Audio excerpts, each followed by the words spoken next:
States of America and to the republic for which it stands, one nation, under God, indivisible, with liberty and justice for all.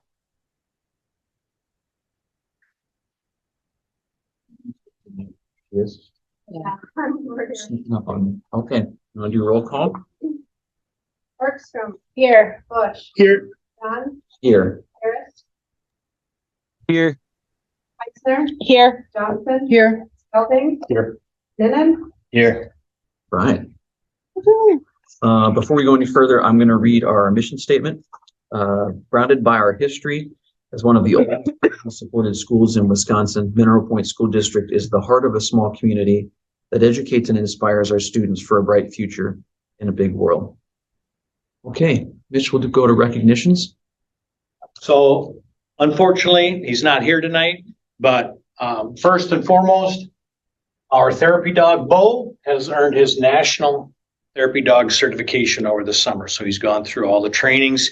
He is now nationally certified as a therapy dog. So big congratulations to Bo and Officer Ottaway for making sure that Bo gets through all of those things. So congratulations to Bo.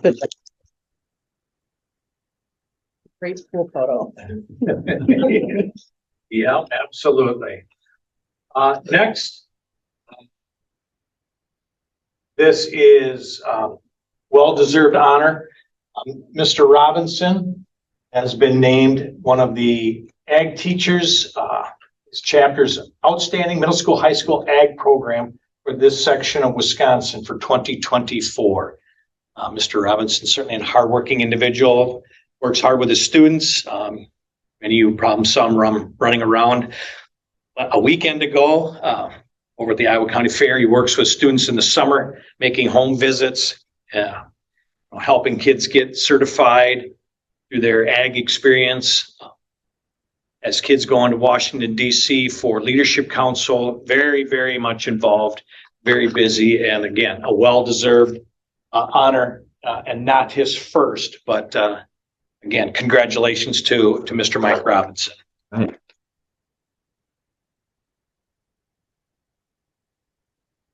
And last, but certainly not least, our very own board member, Will Harris. He was recognized as a level 1 recognition for WASB. Mr. Harris, would you like to speak on this recognition on your behalf, what you did to get this? Can you hear me all right? Yes. Great. Well, I did my training with Bo the dog over the summer. So he outpaced me and he got the bigger recognition. Well, this is just that I think Joni had it last year. It just really means that we attended a few meetings and, read different materials. And then I'm the WASB rep. So happy to put in the time to do those things. And it's been great to meet people from other school districts and other administrators to learn about, what they're going through with referendums and other things. So my pleasure. Well, congratulations to Will Harris.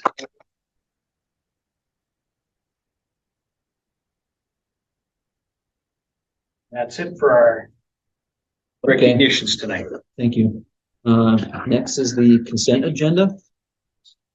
So we've got minutes from our strategic plan meeting, the regular August meeting, our special meeting with our staff reps and policy committee on September 4th.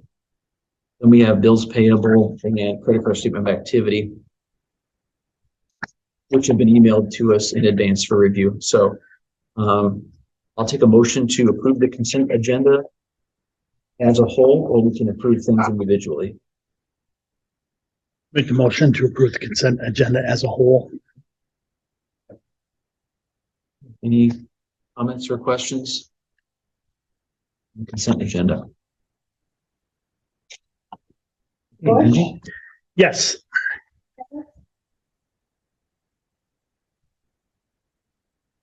Will, do you want to vote on the consent agenda? Sorry, I didn't hear my name. Yes. Meitzner. Yes. Johnson. Yes. Belding. Yeah. Bergstrom. Yes. John. Yes. Thank you. Next, we'll go to communications. We'll start with any board communications. received. I'll just start off the bat. We all got a anonymous letter expressing some concerns, and I've spoken with administration. We're going to handle things internally on that. Nothing else more to say in open session, but I think we all got the same letter. If there's any additional concerns, I would express them to administration offline.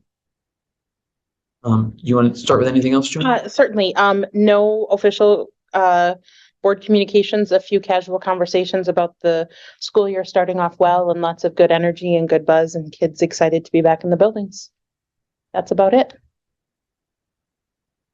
In addition to that, just a couple of conversations around the referendum and clarification that it's not 1.3 million each year that's being asked. It's over the total of through 2029. So otherwise, I mean, that was really the only pushback that I heard was that clarification. Mm-hmm. I had a couple similar conversations, but nothing else. Nothing else, although I did hear positive anecdotes about school starting. School's off to a great start. And yeah, a couple questions around the clarification of the referendum, but then general support. So Yeah, I had an interesting conversation where the stakeholder was actually thankful that our number was not as high as some of the local districts. And then even more excited when they found out that that was in pieces and it would not be 1.3 million until year 4. And so the cumulative total was significantly less than some of the other 4 or 5 year referendums around us. So I think it's important that we continue to make sure everybody understands that it's going to be pieced together. But it's certainly, and this person was in favor already, but when they found out that it was, year 1 was such a significant difference from the other districts around us, they were actually kind of surprised that we were able to accomplish that, I guess. So Anything else? No? Okay. We'll go to citizen communications. Did anyone sign up tonight? No. Anyone in the room like to speak in public comment period? Anyone online? And use raise your hand icon. It's like there's just a couple people on. Will, did you have any additional board communications? I'm sorry, I didn't get to you. Well, it's about time. I just talked to a couple of parents who had their kids in the Pointer Kids Club over the summer, and just how appreciative they were that existed, and that they still have the after school one. I thought it would be good to get an update from the administration at some point on like how the summer went and what our numbers look like for this fall. I didn't feel like it was necessarily marketed well to begin the school year. Like I only saw anything about it once, and I think there's still a lot of education we could do if we want to get that program to like a sort of a break even or profitable place. But at some point it would be nice to know the numbers. I don't have them in front of me, but I do know that the numbers are higher this school year than they were last.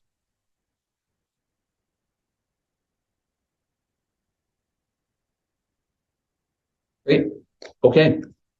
I think that ends the public comment period. We'll go to items for information and discussion. First thing is our standing item on the agenda to review our school board priorities for the year. First is recruitment, retention of staff. We met with the staff reps last month, just before the start of school.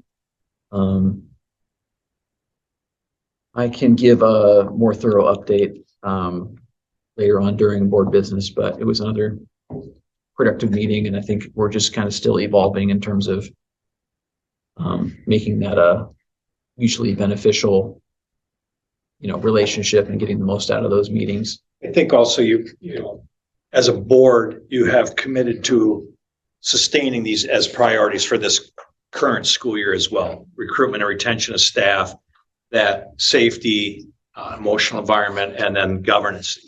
If coming out of one of your meetings, you reviewed all of these things and committed to continuing that for at least another year. So I think that's something that the board has been committed to and will fall back to and use that as a driving influence on things we do this year. I think you said you were going to check on the status of the recruitment video. I'm waiting for that logo to be added Okay. and then it will be posted online. Okay, great. Good. Well, what was I going to say? I think our social sources of strength program is continuing to grow and expand, so Correct. that's good. Yep. And are we, do we have any student interns scheduled for the fall semester? Like just learners that are Like student teachers? student teachers, I'm Yes. sorry. Yes, we do. Okay. We have one in the 6th grade with Mrs. Sigenthaler. Okay. We were thinking we were going to have one in the guidance office. I don't know if that fell apart for somebody to do their practicum, but that's all we have basically now for first semester. Okay. So I'll work with those two people throughout the first semester. Okay. Okay. And then in terms of board governance, I mean, we're working on updating and revising the strategic plan. So that's kind of work in progress. I do want to note along with that, an important part of good board governance is having a sound set of policies. So I'd just like to thank we'll get to it in a little bit, but just thank the policy committee there, putting in a lot of work and a lot of time to make sure that our policy book remains updated and that we're able to govern from a point of policy. So that's appreciated. For sure. For sure. Great. Any other comments about that topic? Okay.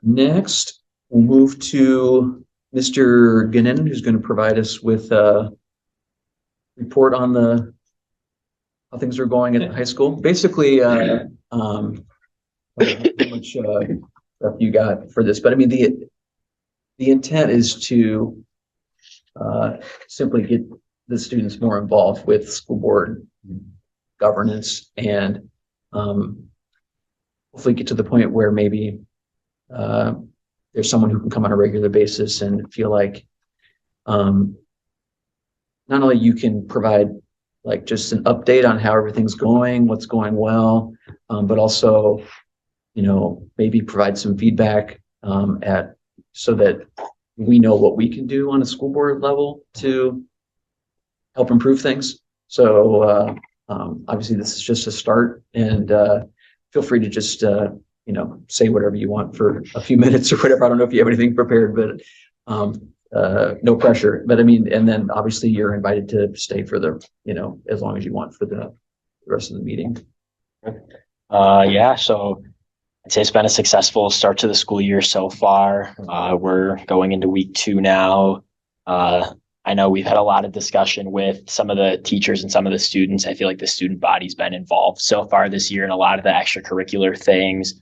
One thing that's been a good thing that I've noticed with a lot of my classmates in the senior class is there's a lot of involvement in a lot of college prep level classes, which has been good to see.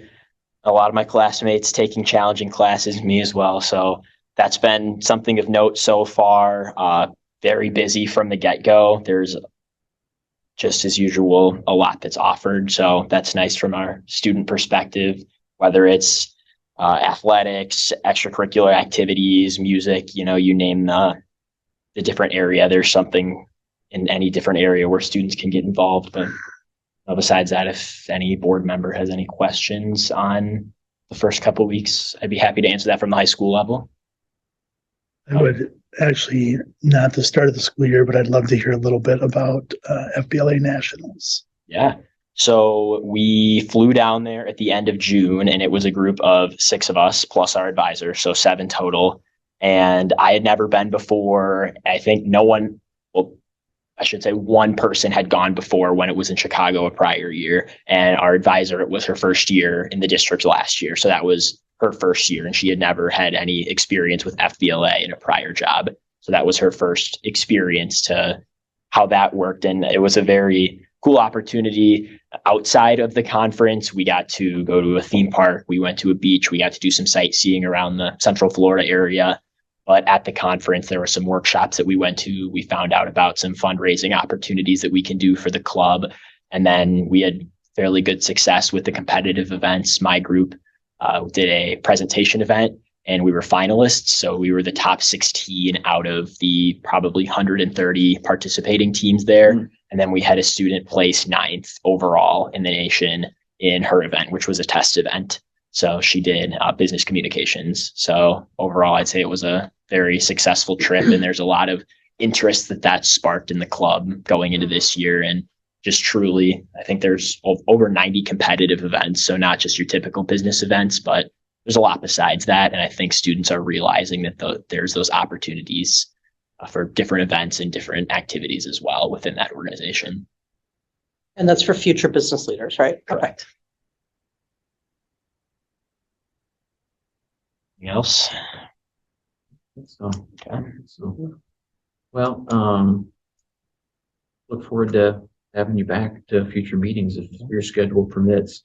But again, you're welcome to stay as long as you want. Can't guarantee anything exciting, but at least you'll get a chance to see how school board meetings go. All right. That interests you at all. Okay. And you can stay seated if you want, or else Feel free to share with the board, maybe, some of your experiences in like the Senate and whatnot, that maybe you could help them, coach them up a little bit. you probably know Robert Rules of Order better than most of us, actually. I had some experience with that this summer. Okay, no, thanks for being here. I appreciate it. Okay, next we'll get the report from Mr. Carr, Athletic Director. You just want to pull up a chair and.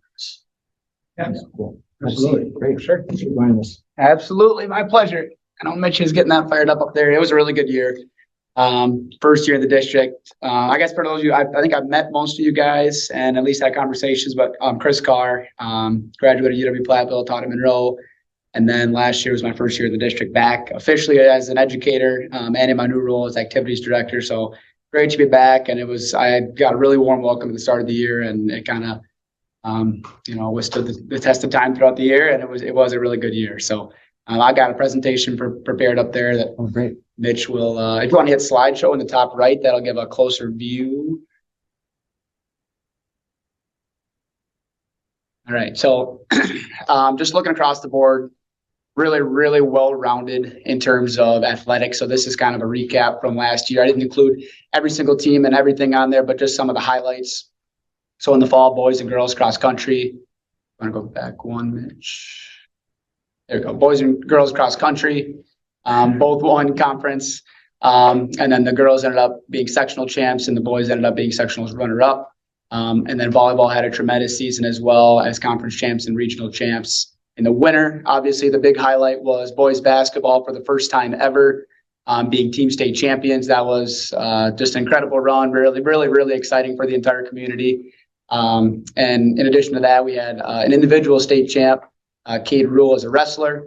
We also had 3 other wrestlers qualify for state. So that was awesome being up there at the Kohl Center supporting them. And then gymnastics had a great run as well as conference and sectional champs as a co-op with Dodgeville. And in the spring, obviously the highlight there was golf state champs for the first time ever as well. So a lot of those same players that were in basketball ended up taking their talents to the spring and bringing home the gold in golf, which I know was a long time coming for Coach Sokol and a lot of people who put a lot of time into that program. Boys and girls track and field had a tremendous season as well. A lot of amazing athletes there as conference champs, regional champs. We had 7 individuals qualify for state. And then for the first time ever, girls soccer as a co-op with Dodgeville won conference. So that was super exciting, being able to talk to some of those athletes and doing that for our school and for the co-op. So what we offer, these are obviously not all WIA sanctioned sports because we have some cheerleading options and things on there as well. But in the fall, we co-op with Dodgeville. So all the co-ops on the board are with Dodgeville. And so cross country, football, volleyball, boys soccer, and we have quite a few girls that football cheer is obviously open to both. And so winter, girls basketball, boys basketball, wrestling, gymnastics, and we have cheerleading option there as well. And in the spring, track and field as a co-op, baseball, softball, golf, and girls soccer. In addition to sports, we also have a ton, I know Matthew alluded to it earlier, we have a ton of options and organizations and clubs. I'm not going to go through every single thing there, but I know that the sources of strength was something new that I've done in other districts as well, and I think is pretty beneficial for the student body and some of those things. And These numbers represent this current school year? I'm going to defer to Matt. Yes, so, and I'll get to some of that too when I have it. These are, we did that survey today. So these are self-identified students from today. Not every kid has taken that, so those numbers will actually change a little bit, go up. That is for this current school year, yes. And so some of those, obviously, too, with the asterisks up there, it's their first year back into the rotation here. So art club, Spanish club, and some other options as well. We started to add and get a feel for. So, and I know trap shooting, just to highlight, I know this was the biggest group of students we had doing that this year, and they had a really successful spring to end the year there. And then we're also feeling around and looking into adding an esports team, which I know I've had a few students kind of asking around, and what that is essentially it would operate as a sport, and so they would compete either intramurally or with other districts and in different various video games and things like that, which I know we have a big demand for these days. So that was something that I know some other districts have added, and something that we've had some interest in, some students asking about. So it's something we're kind of feeling out initially right now. Of those clubs, how many are, and you don't have to like give an exact number, Sure. but how many are things that students can opt into, and how many are things that they have to be qualified for or be selected to participate in? I think there's only a handful of those types of clubs, and we left a few of those out that you. So like NHS is not up there, that you have to Okay. apply for. These are all ones that any student could join. Yeah, we tried to. There shouldn't be anything up there that any student can't join. If they want to join any of these, they can. Awesome. Thank you. Right, and then just some contact info and kind of putting a name to each program. And if you didn't know who was kind of running each program for athletics, I have their names and contact info, for anybody that would need to reach them. A lot of school emails and some personal emails on there as well. Going through some participation numbers, we had that for the activities and clubs. So I'm just going to kind of wrap around and do the fall sports here. So cross country, we had 4 boys and 16 girls. Football, we had 34, and this was last year's numbers. So we haven't recorded this year's numbers yet. This was from the 23-24 sports seasons. So football 34, volleyball 34, and then we provided 9 boys to the boys soccer co-op. In the winter, girls basketball had 24, boys basketball 28, wrestling had 22 boys and 2 girls, and we provided 2 girls to the Dodgeville co-op for gymnastics.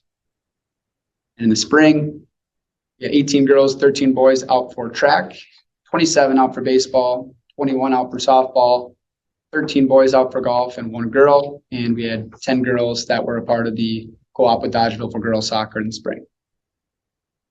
So just kind of getting into a little bit of what I do in my role. I know maybe a lot of people out there in the community don't necessarily know, so I didn't want to bombard you with a ton of information, but just kind of going through the different things, the different hats that I wear throughout the day, in addition to teaching. And so just obviously working with coaches, hiring, non-renewal in some cases, obviously planning improvement, going through all that and making sure that they're doing their due diligence and evaluating them in practices and games. And with that, working with them and creating each sports season. So picking which non-conference contests we want to go to, when, and trying to make everybody's schedules work.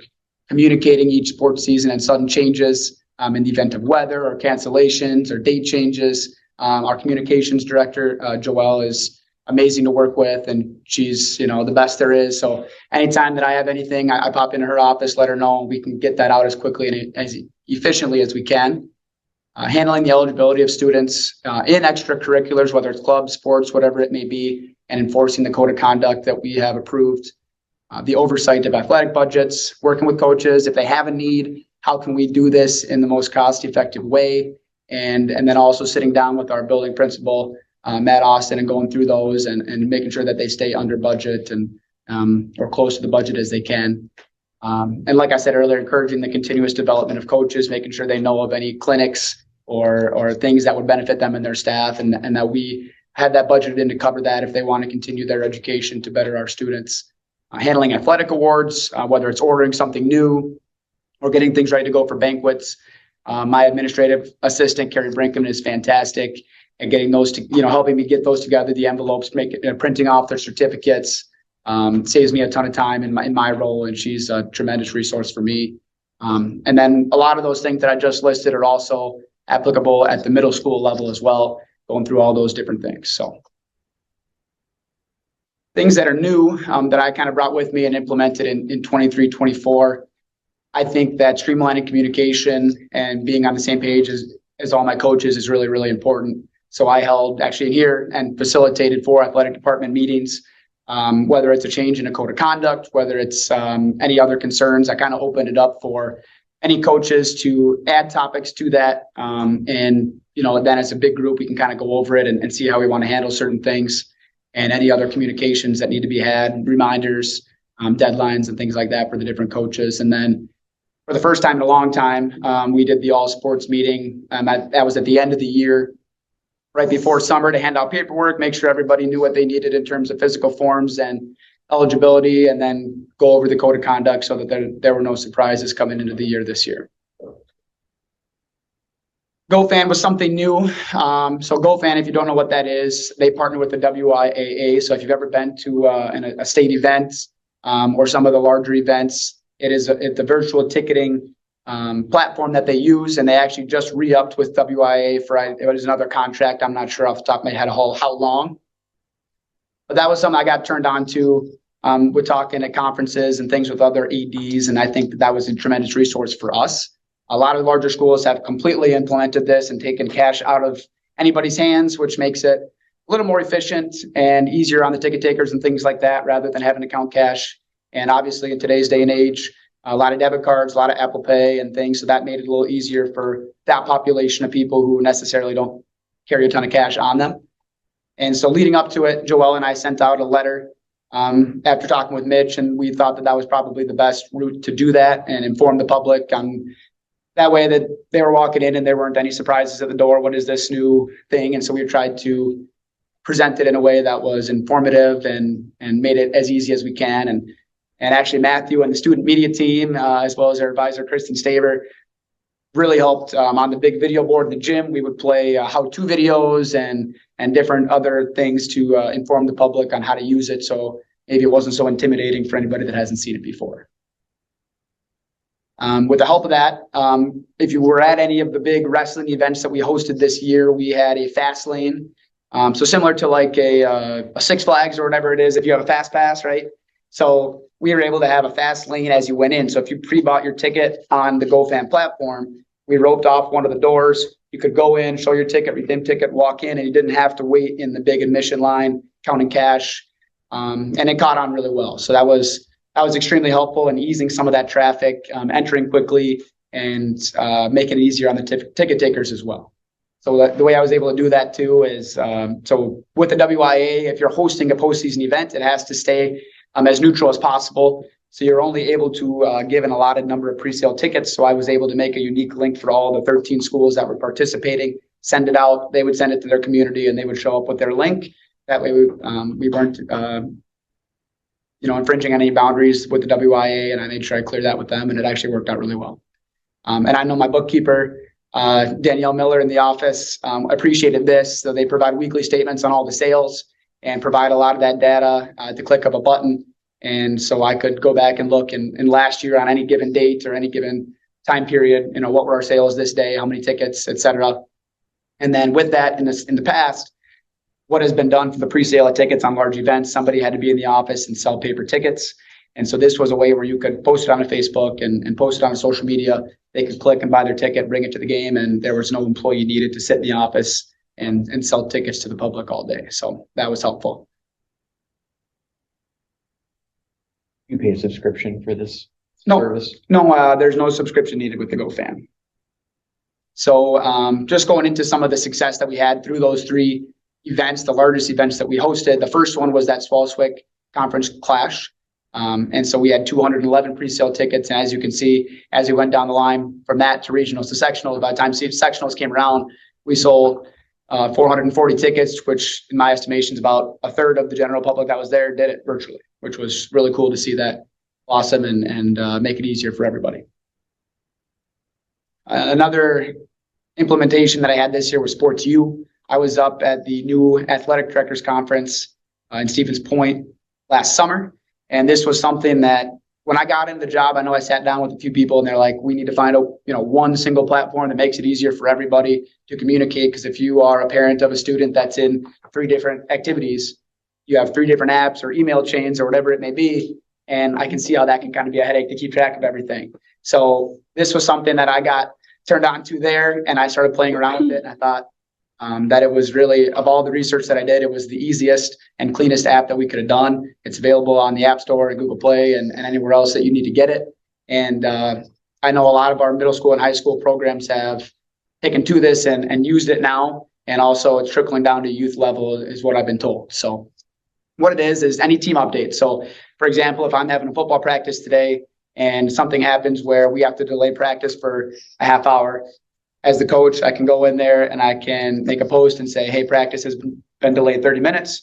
And within seconds, anybody signed up can get a push notification saying, Coach Leonard just delayed practice or whatever it may be. And so everybody knows and you can see who's all seen the post. And so that's, a pretty seamless and efficient way to get information out quickly. And so if you turn on notifications, you get to see everything. You can post photos on there, a camera roll, and there's a calendar so you can see, hey, what is going on in the football calendar or cross country calendar or whatever it may be. The 3rd weekend of September, you can go on there and click, we're going to that invitational. Don't make plans that day. So it's worked out really well. It's been really smooth. And I know up on there, those are all the current high school teams on it. I didn't make it mandatory, obviously, for coaches to do it, but I did offer it up as a resource. And obviously it's pretty popular throughout my coaching staff. And it's been added to that list Is you and the band's recently. doing it? So Is that right? No, I hadn't heard. And the summer swim team in town used it. Oh, perfect. Yeah. Well, that's great. I'm Just glad it's because it good now. worked so well last year Good. with school sports. So That's great to hear. Awesome. thanks for introducing that. Yeah, Really absolutely. Absolutely. Some broad goals moving forward. I'm not going to get uber specific into these, but just continuing to find ways to increase efficient communication between myself, coaches, advisors, administrators, and the community, increasing participation numbers across all activities, not just athletics. So maybe introducing some of these things earlier at the elementary and middle school levels and making sure that the early experiences and some of these are positive experiences. I think that's where a lot of people get turned off, whether it's athletics or clubs at an earlier level. If those early experiences are no good, you might have that student come home and say, I don't want to do this anymore. So keeping them involved and then letting them get to the point in their lives where, okay, maybe this is my thing, maybe it's not my thing. But at least I stuck with it long enough to know. And then exploring different activities that other districts may have that we currently don't. For example, the esports, right? I've been in 2 different districts. I did a long-term sub in Darlington, and they just started the esports. And then when I was teaching at Monroe, they had done the esports as well. So this is something that I think, is catching on and it's worth giving a shot to. So, and then continuing to develop well-rounded, successful students in every activity that we can.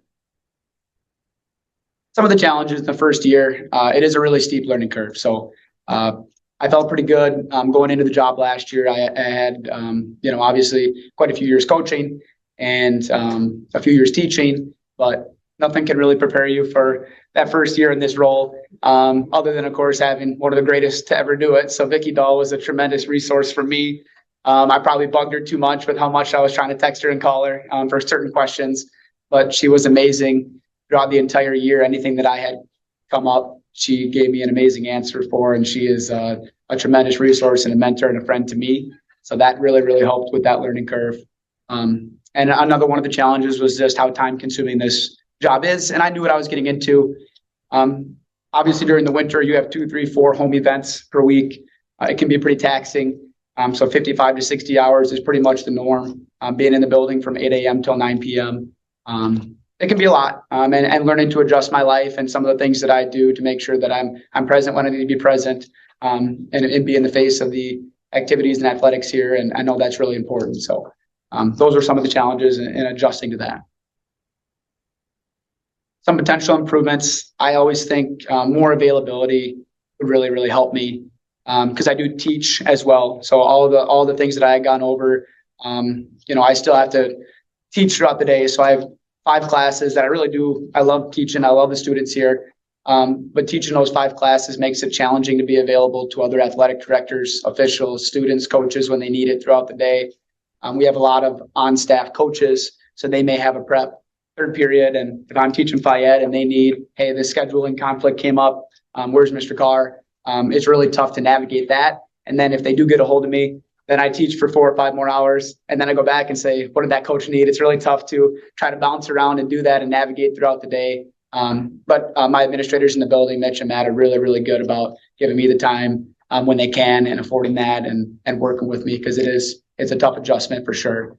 So just finding a way maybe to have some more availability. And I don't know exactly what that looks like, but that would help me be better at my job, I would think. And I just want to thank you for giving me this platform to share what an amazing first year it was in the district, and having such a warm welcome from all of you and all the staff and all the students, and to helping me discuss, brainstorm any other things that could be added to really help me in this new role. So my email is up there if you ever want to reach out. I know I've had conversations with a few of you, and that's always great. So that's all I got. Thank you very much. Yeah. That was great. Perfect. Thank you. If anybody has anything, otherwise, No, you're good. all right. Sweet. Thank you. That's good. Perfect. That question. Hi, If I could go now before we start asking. I know. Don't give me any time. You took my chair. Yes. Yes. Right. Thanks for having me on the first Monday of the school year. One down, many more to go. Great. So my name is Amanda Heisner, and I came tonight to share with you a little bit about the Options in Education program. Some of you have been on the board before, and you've seen me come in and kind of talk about that. Some of you are maybe newer. So I just tried to take a look at what I would want people to know about options, a little bit about how we're structured, and maybe kind of where we're headed. So we are off to a really strong start. We currently have 25 students who are participating in the program. I would say that that's up. Generally, we're kind of like upper teens, low 20 as we start the school year, because we never have a challenge finding other students as the year goes on. We have 8 students this year who are contracted from 2 neighboring school districts, and that number is up. I think that we estimate usually 4 or 5 per year. We have 4 students from the high school who are attending Southwest Tech full-time, and so they come out to access options in order to finish up the requirements that they have, and just to kind of give them somebody to check in with to make sure that things are going well in their Southwest Tech classes and kind of help with that transition. We have 2 full-time teachers. Renee Douglas is the special education teacher. I'm in the regular education teacher role. We have 1 person who's working with us 3 mornings a week to help provide transportation of our students. We have students who come up to the high school at 9:15. We pick up 2 more kids, go back to options. And then we have kids who come back in at 10:45 most days. Another student that we return about 11:30 or 12-ish. So luckily on Tuesdays, Wednesdays, and Thursdays, we're fortunate to have somebody who can do that so that Renee and I can remain in the teacher role at that time. And then we have 1 dedicated volunteer for the last 4 years or so who shows up every day between 8 and noon and does whatever he can to help whatever students need it. So it's a really nice balance to be able to have that. So we promised we would not make decisions based on his availability, and we in fact did break that promise, but having him around allows us to really be able to serve the number of students that we need to. So one common question that people have sometimes is how students come to options, and I kind of outlined the process for students within the district and then students from outside of the district. So within the school district, there's a group of us who meet to address student needs across the board, and that's oftentimes when we learn of students who may be in need of our support. But common things that we look for or that might tell us that a student would be a good fit might be credit deficiency, or on the other hand, credit acceleration. Sometimes we have students who are going to accelerate in courses, and they, again, just want maybe a more flexible place to be able to come and check in. I know you guys will be in a couple months able to come out to options, but I think our setting sort of mirrors a little bit more like a college setting as opposed to a traditional high school setting. So a lot of our advanced students actually have found options to be a great place to come out for a couple hours, find a corner, work on their stuff, and not have to move every 45 minutes, have the bell, those kinds of things. We have students who have moved into the area who have parents that are maybe working on a project in the area. The wind farm, the solar farm has brought people in. And sometimes we know that kids won't be in the district for very long. And so that makes them a really good candidate for options too, because if they're going to move maybe within the semester or the school year, they have the opportunity to just earn those credits as they go. So instead of taking, you know, one class all semester long, maybe it's only going to take them 4 weeks or 8 weeks, and we're able to help them build that. Most of the time, those students also attend the high school during part of their day, but having a couple of hours and options to kind of work on some of that helps too. And sometimes we'll have students who will move in really late in the quarter with maybe only, you know, a month or so left of school. And sometimes that makes sense for them to be able to earn some credits in a little more non-traditional way. And then really, I would say since COVID, we've seen a lot more students whose social, emotional, or mental health needs may just not be facilitated as well in a traditional learning setting. And again, we've had students, you know, who might come out for 2 hours in the middle of the day, and that's what they need because they get a good, strong start at the beginning of the day, a little time to regroup and come back to the end of the day.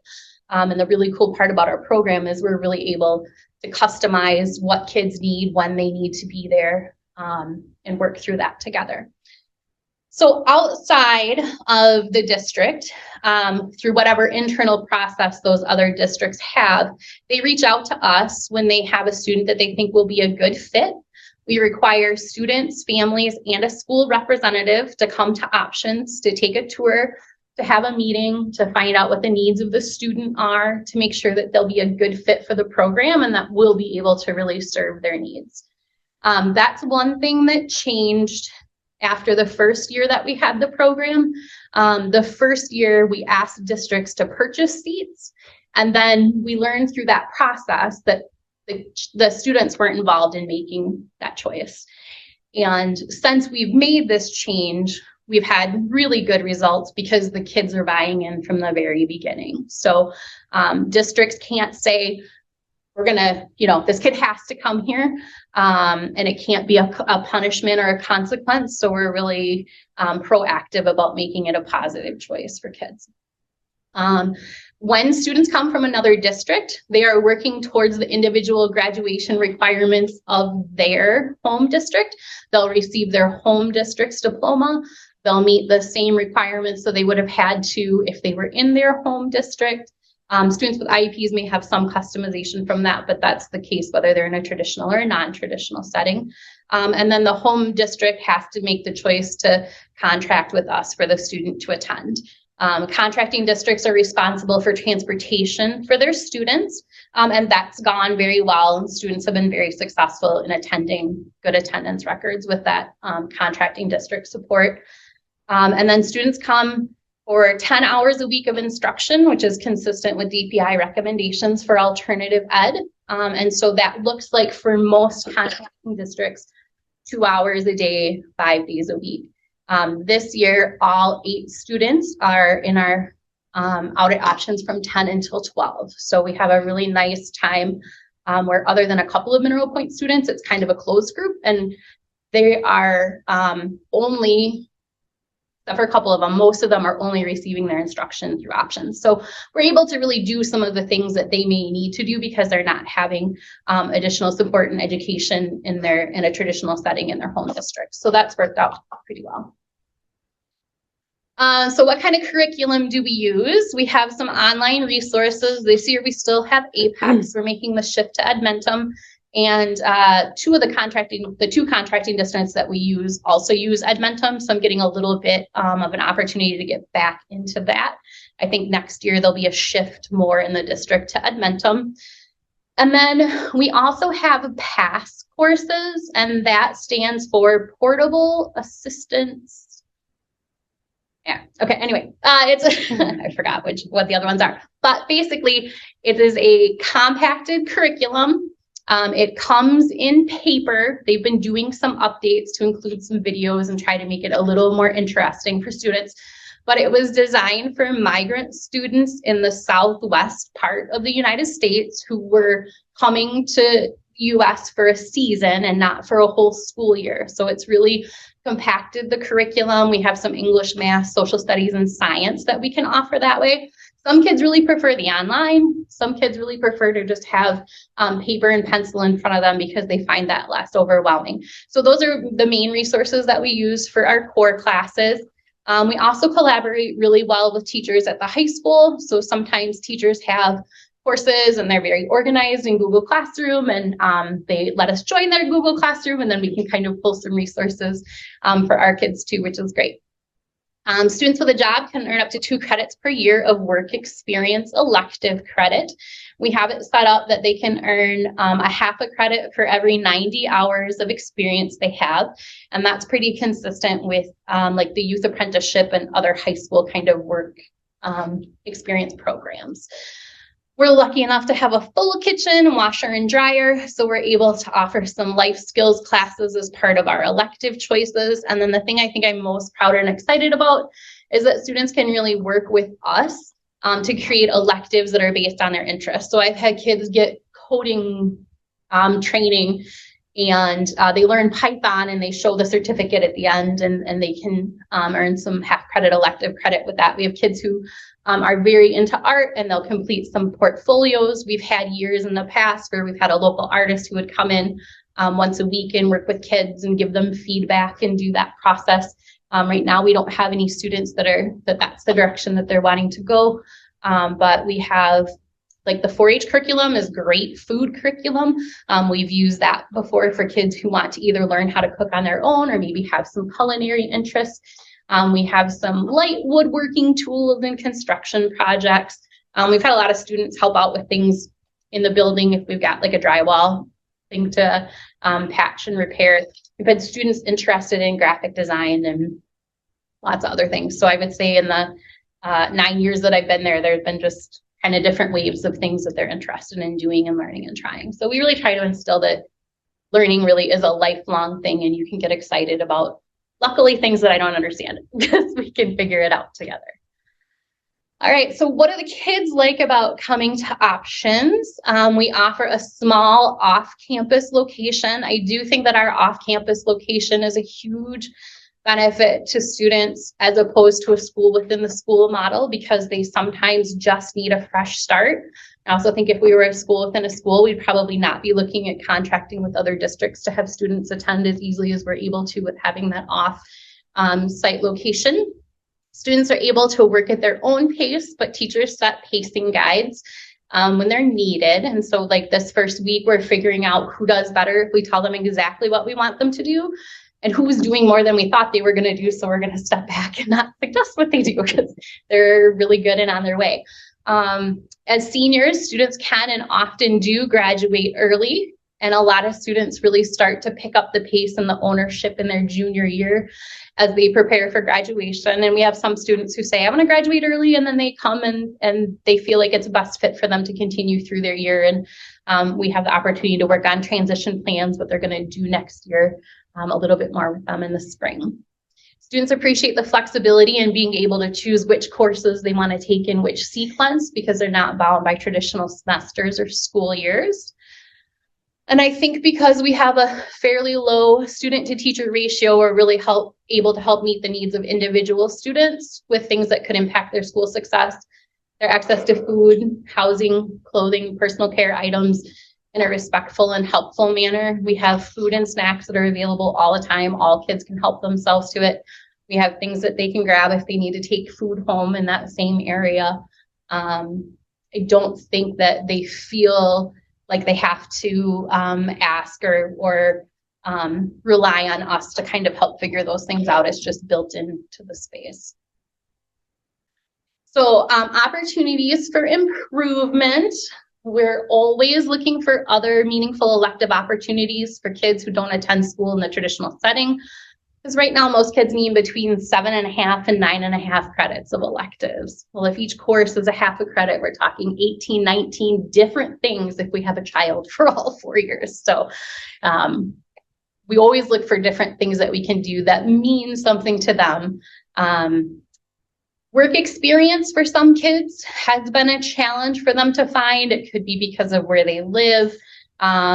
We're getting better at kids having access to driver's licenses and transportation.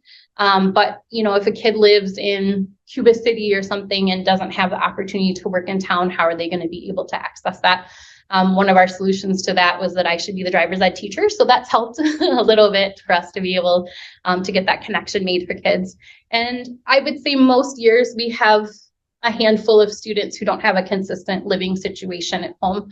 And so that really affects their ability to be able to show up to a job at the same time and work through all of that. So that led us to look into creating a school business out at Options. We did purchase a freeze dryer last year, and we're certifying one of the spaces out at Options as a commercial kitchen and applying for a state license so that we'll be able to run a freeze dried business. I'm hoping that we can provide some freeze dried candy potentially for some of the concession stands here at school. I think we have some really neat opportunities to kind of integrate to systems that we already have. And then, some alternative programs throughout the state offer graduation requirements that are a little bit different than the kids in a traditional setting. So like if a student was to attend from Mineral Point all 4 years at Options and not come to the high school, would we want to think about, would something be more meaningful for them than for social studies, for English? I mean, we still have to follow state guidelines, but for social studies, for English, 3 math, 3 science, and then the slew of electives. Might we want to say, you absolutely need to have a career exploration class and a personal finance and whatever, but maybe that might look different. And that's something that I think we could definitely look at. But to this point, we have had 100% student graduation success rate. So we've figured out how to do it. I don't know that it's always the most meaningful for students. So I would be open to kind of exploring that in whatever format that came from. And then since we started in the fall of 2016 and took over from CISA, we've graduated 76 students. And those are really only students who relied on Options for their graduation. So like the college kids that come out and take classes, I don't count them in that, but this is 76 kids in Southwest Wisconsin that likely would not have graduated had we not had this program in our district. So, and then what questions might you have? Because I could talk forever.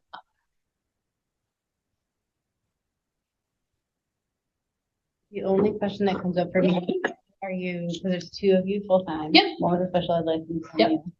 How are you navigating all the curriculum? Like you're basically creating a differentiated set of instruction for each human. Yep. How do you do that? Well, we have like 57 Google Classrooms that have all of the different things. And so we have, we probably have like 12 choices of what the 4 years of language or English could look like. So we'd have some of varying levels.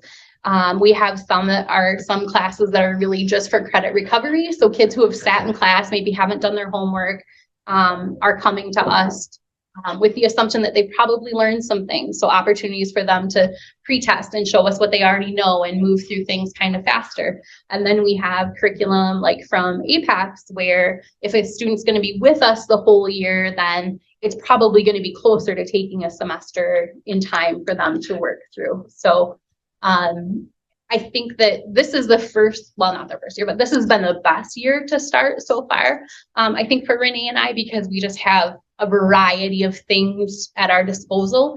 So once we meet with the kids, know what their post-secondary plans are, know what their goals are, know a little bit about their experience and background, we're able to kind of match them to the courses that'll be most successful and set them up for success in the best way at the next step. Yeah. I think I would just add to that. I don't know when was it, maybe 2 years ago, when this program first started, before I've been here, it was Amanda and an assistant. Correct. And at some point, a couple of years ago, Renee went back to school and got her teaching license, and we moved it from a part-time assistant to a full-time second teacher. And a lot of that was for the instructional planning. Yep. An assistant doesn't do instructional planning. So then Amanda was doing it for all the kids plus monitoring special ed plans. So I think having it changed to 2 teachers did at least, it made a wasn't one person significant doing it improvement. all. So I think it's really important to recognize that you as a board committed to saying, no, it's important that it's 2 teachers out there.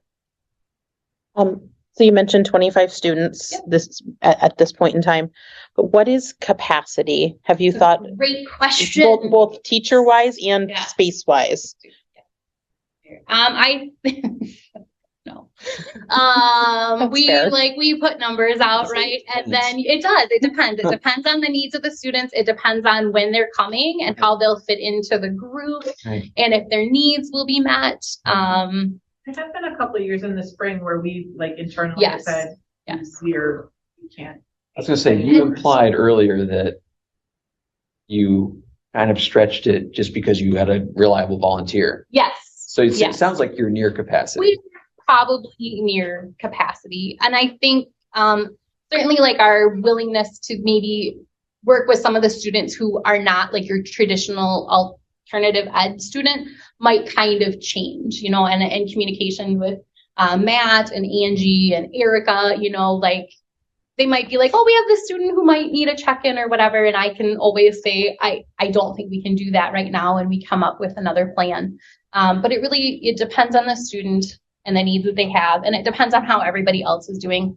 I do think in the spring, if you get a district that calls and says, can we send a student the 1st of May? You have to really make sure that there's something meaningful that student can get out of only being there for a month. And then what does next year look like? And are we ready to make that commitment and those kinds of things? So it's really an individual kind of thing. But students who come and are successful have to be, I think, more self-reliant and more motivated and more engaged than they've maybe had to be in a traditional setting when they can kind of sit in the back and sort of float under the radar, because they're ultimately the ones that are guiding and driving that force behind how successful they are. So Do you think that if the group, I shouldn't have Yeah. class isn't the right word, if it got too big though, it would also maybe lose some of its magic or some of its special sauce? definitely. And I think it also depends because a few of the students that we've taken on recently are seniors who really want to finish. And we now have this great group of kids who are all motivated to get done. And they're almost having a competition about who can get through things faster. And Renee and I are oh my gosh, we got to keep them moving, right? So in that case, I could take 2 or 3 more of those guys, right? But somebody who's maybe a freshman and just kind of starting and struggling, that might be harder to fit into. So there really is not a number. I'm sure it's there probably should be, but students are students, and it's really hard to know that this is what they need. And it's really hard to say, no, maybe if you can hold out and get a little worse, then in a few months we'll have an opening. I have a 3-part question. Okay. Okay. All right. Does Options have its own budget? Yes. Okay. And who manages that budget? We collaboratively manage it. I have access to it on the computer side. Renee and I do the planning, and then Mitch or Angie Okay. approve requisition requests. Okay. And then what's the minimum enrollment to sustain the budget? Well, that depends on if you're looking for outside districts to be the only contributor or what amount the district. Because outside districts is probably just partial payment, right? Or partial. Well, so I guess, I don't know, this is always the tricky budget question, right? We haven't determined how much. So our contracts, when you purchase a seat, a contract is $12,000 From an outside district. from an Yes. outside district. We Okay. moved it from 10,000 to 12,000 last year. It had been 10,000 since the program started, and we adjusted it for just cost of increases to Yeah. 12,000 last year. And then a Mineral Point kid was just a little more than that, or it's But just Mineral within, Point, we don't. it's out of Fund 10, or is it out of It's- special ed budget? no. So we put in the budget, our projected number of seats in contrasting districts. Out of Fund but 10. Out of, we add that as a, I'm As a out of revenue, Fund 10 at least, yes. Renee is out of Fund 27, Amanda's out of Fund 10, and then we offset the budget with what we know is coming in from contracting district. And we haven't necessarily assigned a cost value in that same way to students from Mineral Point, because I think Students. they are Right. our students, right? And so then to answer your question, there really isn't necessarily So the two A teachers' number. costs and the the budget that they create is built into the district budget. Yeah. And then it's offset with what we know we're bringing in as revenue. Makes sense, because otherwise you'd be like double dip. And we usually, like Amanda said, this year we have 8 contracts. Usually we're conservative. We start, I think it's 4, we build into it. So we usually go above what we, it's pretty rare. Like we might start last year, I think we started with 2 districts and ended with 8, so like this year we started with a higher number than normal. But usually I think we normally budget in for 4 or 5 because we know at the end of the year who's coming back next year. And that's one thing that we have kind of asked internally is like, especially if the contracting district is like a freshman, we kind of ask them to commit for all 4 years so that the student doesn't get the buy-in and then all of a sudden the district's like, oh, never mind, we're not going to pay for that seat and now you have to come back, and just the back and forth that, with the understanding that if returning to the home district is in the best interest of the students, we let them out. But it's, we've experienced a couple of districts that have wanted to send somebody just for the last couple months of the year and not had any, any plan to really have them continue. So then we work really hard to get them on a good path. And so, yeah. Great. Anything else? What would you need in order to increase your capacity if you wanted to? So can I talk, Amanda?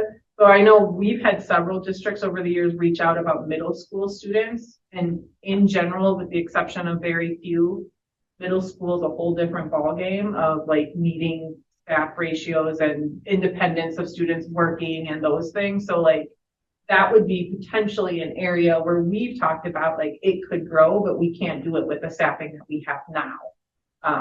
It's not feasible. They're just not independent learners. Could you do it? An 11th grader is. Yeah, could you do it with the space that you have now? I don't know. That building's like a never-ending maze of. It's amazing how we space. Go there. We only have like one more we can take over. I'm pushing back.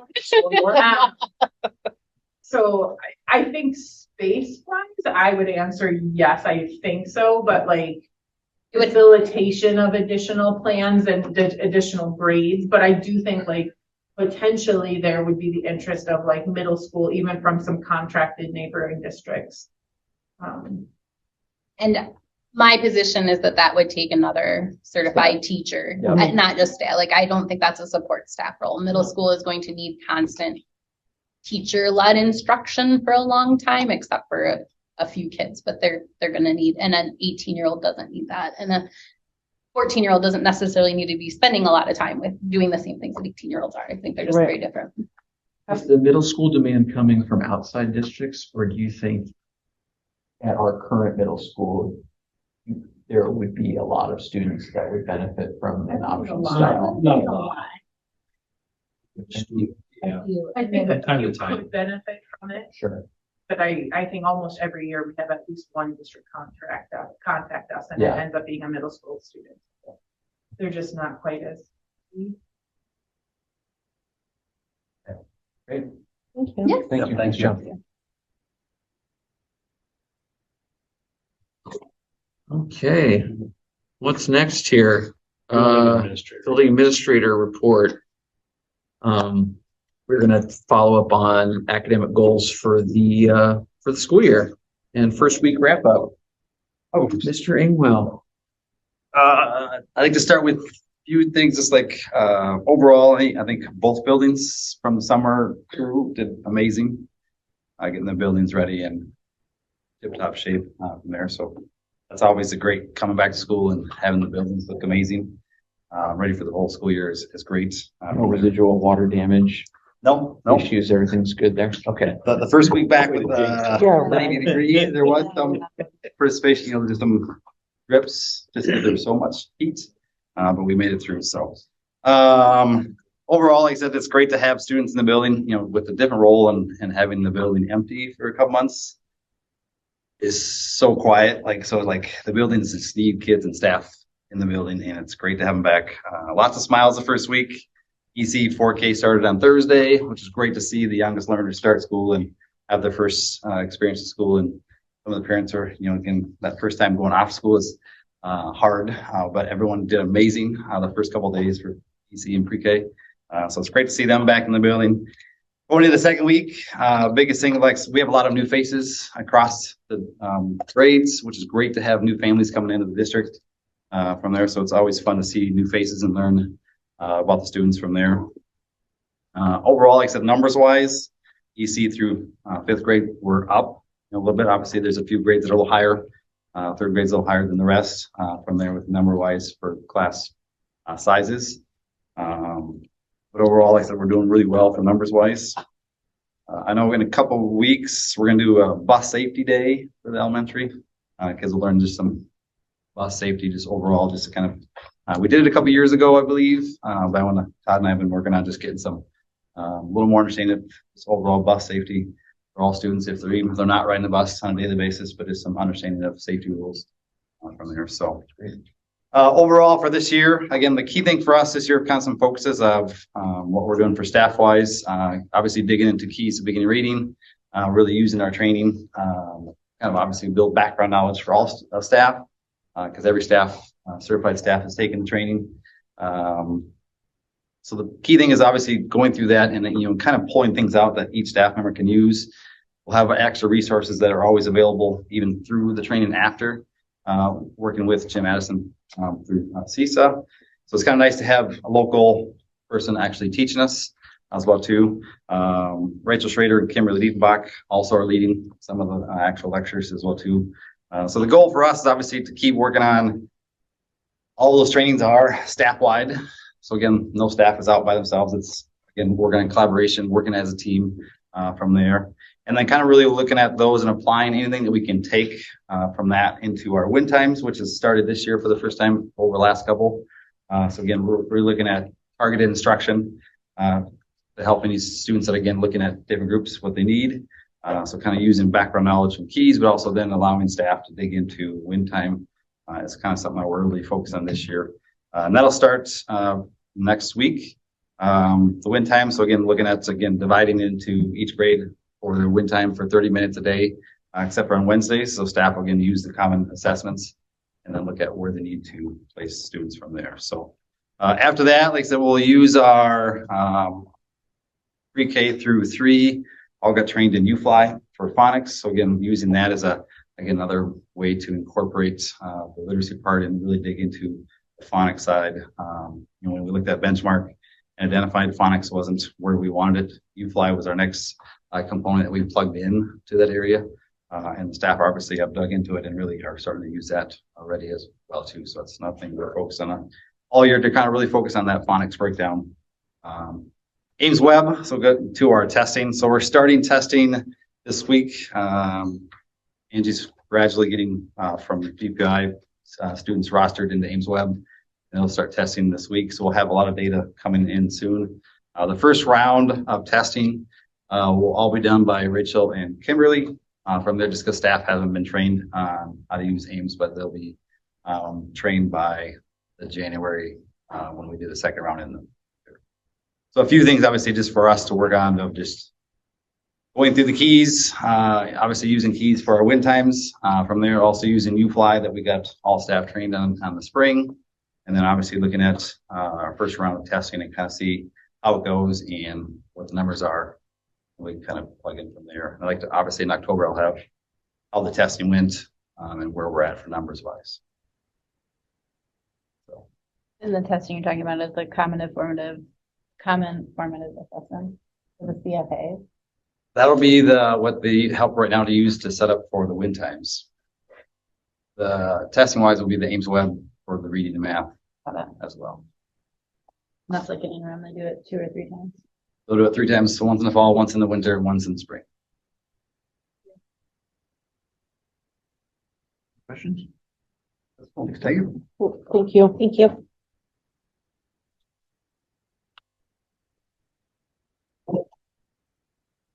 Hello, everybody. Hi. So we started off the school year with an all-school assembly, middle school and high school. And we have some new staff up here this year. And so we introduced by grade level so kids could kind of make those connections. Played a few games, got some excitement going on in the gym. The middle schoolers definitely tend to bring the hype. But they were really, really excited to be here and got middle school and high schoolers involved in that. So from there, teachers, I've been in every single classroom, took the first week really getting to know kids and also while diving into the curriculum towards the end of the week last week. So just for instance, in 8th grade, they teach reading all at the same time. So I started in one, went to all 3 rooms. The next day I started in the one I ended on and just kind of wrapped around again. I wanted to go in today, but I didn't have time because I was so engaged with the article that they were doing. I wanted to see how it ended, so I have to borrow that to see how it ends. But some really great things going on, but also you can just tell that the teachers know the kids really well. And those are 8th graders. But in that 7th grade group, watching teachers do their amazing craft of getting to know kids is just incredible. Which really we know will pay off as they keep going through the school year. So in 6th grade, it's fun watching. I know my own daughter is walking around these halls, but in general, I have had a lot less like deer in the headlight, oh no, where is this class? And so 6th graders are getting more used to the building. We had a lot of 7th and 8th graders step up to help show kids around. We also had a lot of new faces in the building for students. So we had them all paired up with a buddy to show them around the building and kind of take them, be their friend, and just some really great things with students offering for those sitting on their own. Like nobody ate lunch alone and they still don't. And that was just a really, really nice thing to see. I know that it starts with the buddy. It starts a lot with their teachers. And so it was just every new student has been once to the district I've checked in personally with, and they're having a really great week so far. So it's excellent. I know that 6th graders will still take probably a couple more weeks to feel comfortable with everything. I think one of the biggest things is just they don't have their desk with everything with them anymore. So exactly what each class needs is something that's fun to hear about on a personal level. And then just to see them in the hallway trying to get all organized. They're really driven to do a really nice job. So that's kind of the feel in the building. It's been an incredible week. So, yep, it's going really well. I mentioned the new curriculum. So everybody's diving into the Common Lit 360. We had one of the grade levels is almost done with their first round of testing with that. And it's fantastic to get the data. It's not only like kids are scoring really well for the ones who have tested so far, but it also drills down to this is the standard that they have. This is the standard they don't. So it's really going to help teachers know where to spend their time. So that's kind of what we've done so far. Math is almost finished doing their STAR testing. And then they have some just getting to know, like today I was in a 7th grade classroom and an 8th grade classroom today, and they were spending time getting the kids used to the new platform. So it was nice.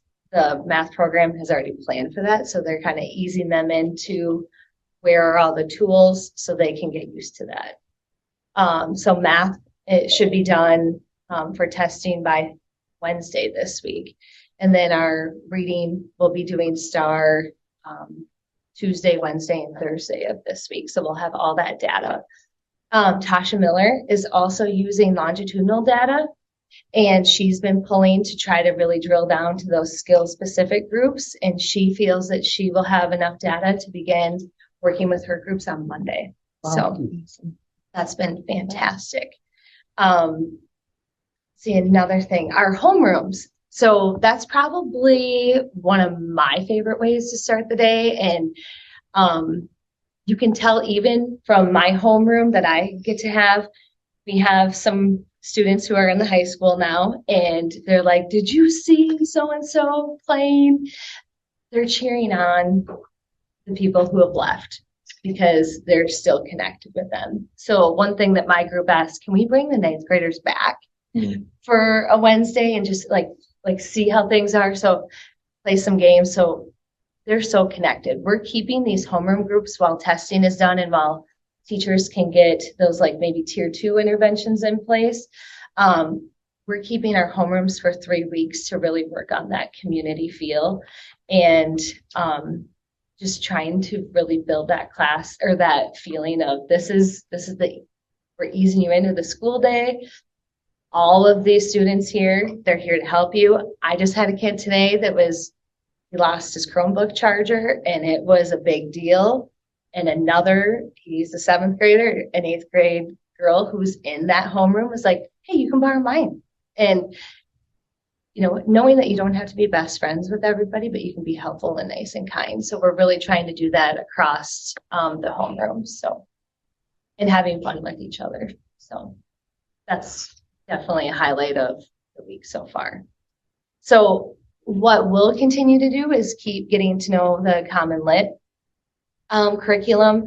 I've talked with our math teachers. There's 2 things that they would really like to focus on sooner than later. So I've already emailed the rep to see what training we can participate in to get them feeling like they are getting everything that they can. So they are feeling prepared for their instruction for students.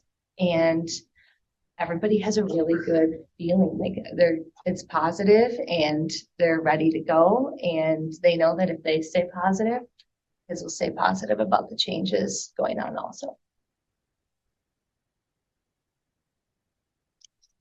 I love the mixed grades in the homeroom. That's super, super valuable. And there's just the continuity. Yeah. Any other questions for? Thank you. I have mine. Answered beforehand, so. Thank you so much.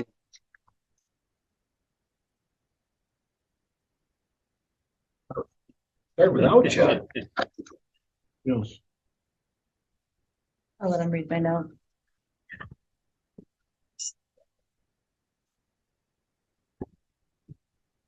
That way. Are there, It's just one on that side, yeah. Those are just some pictures from the first week here. Nice. Honestly, great start to the school year.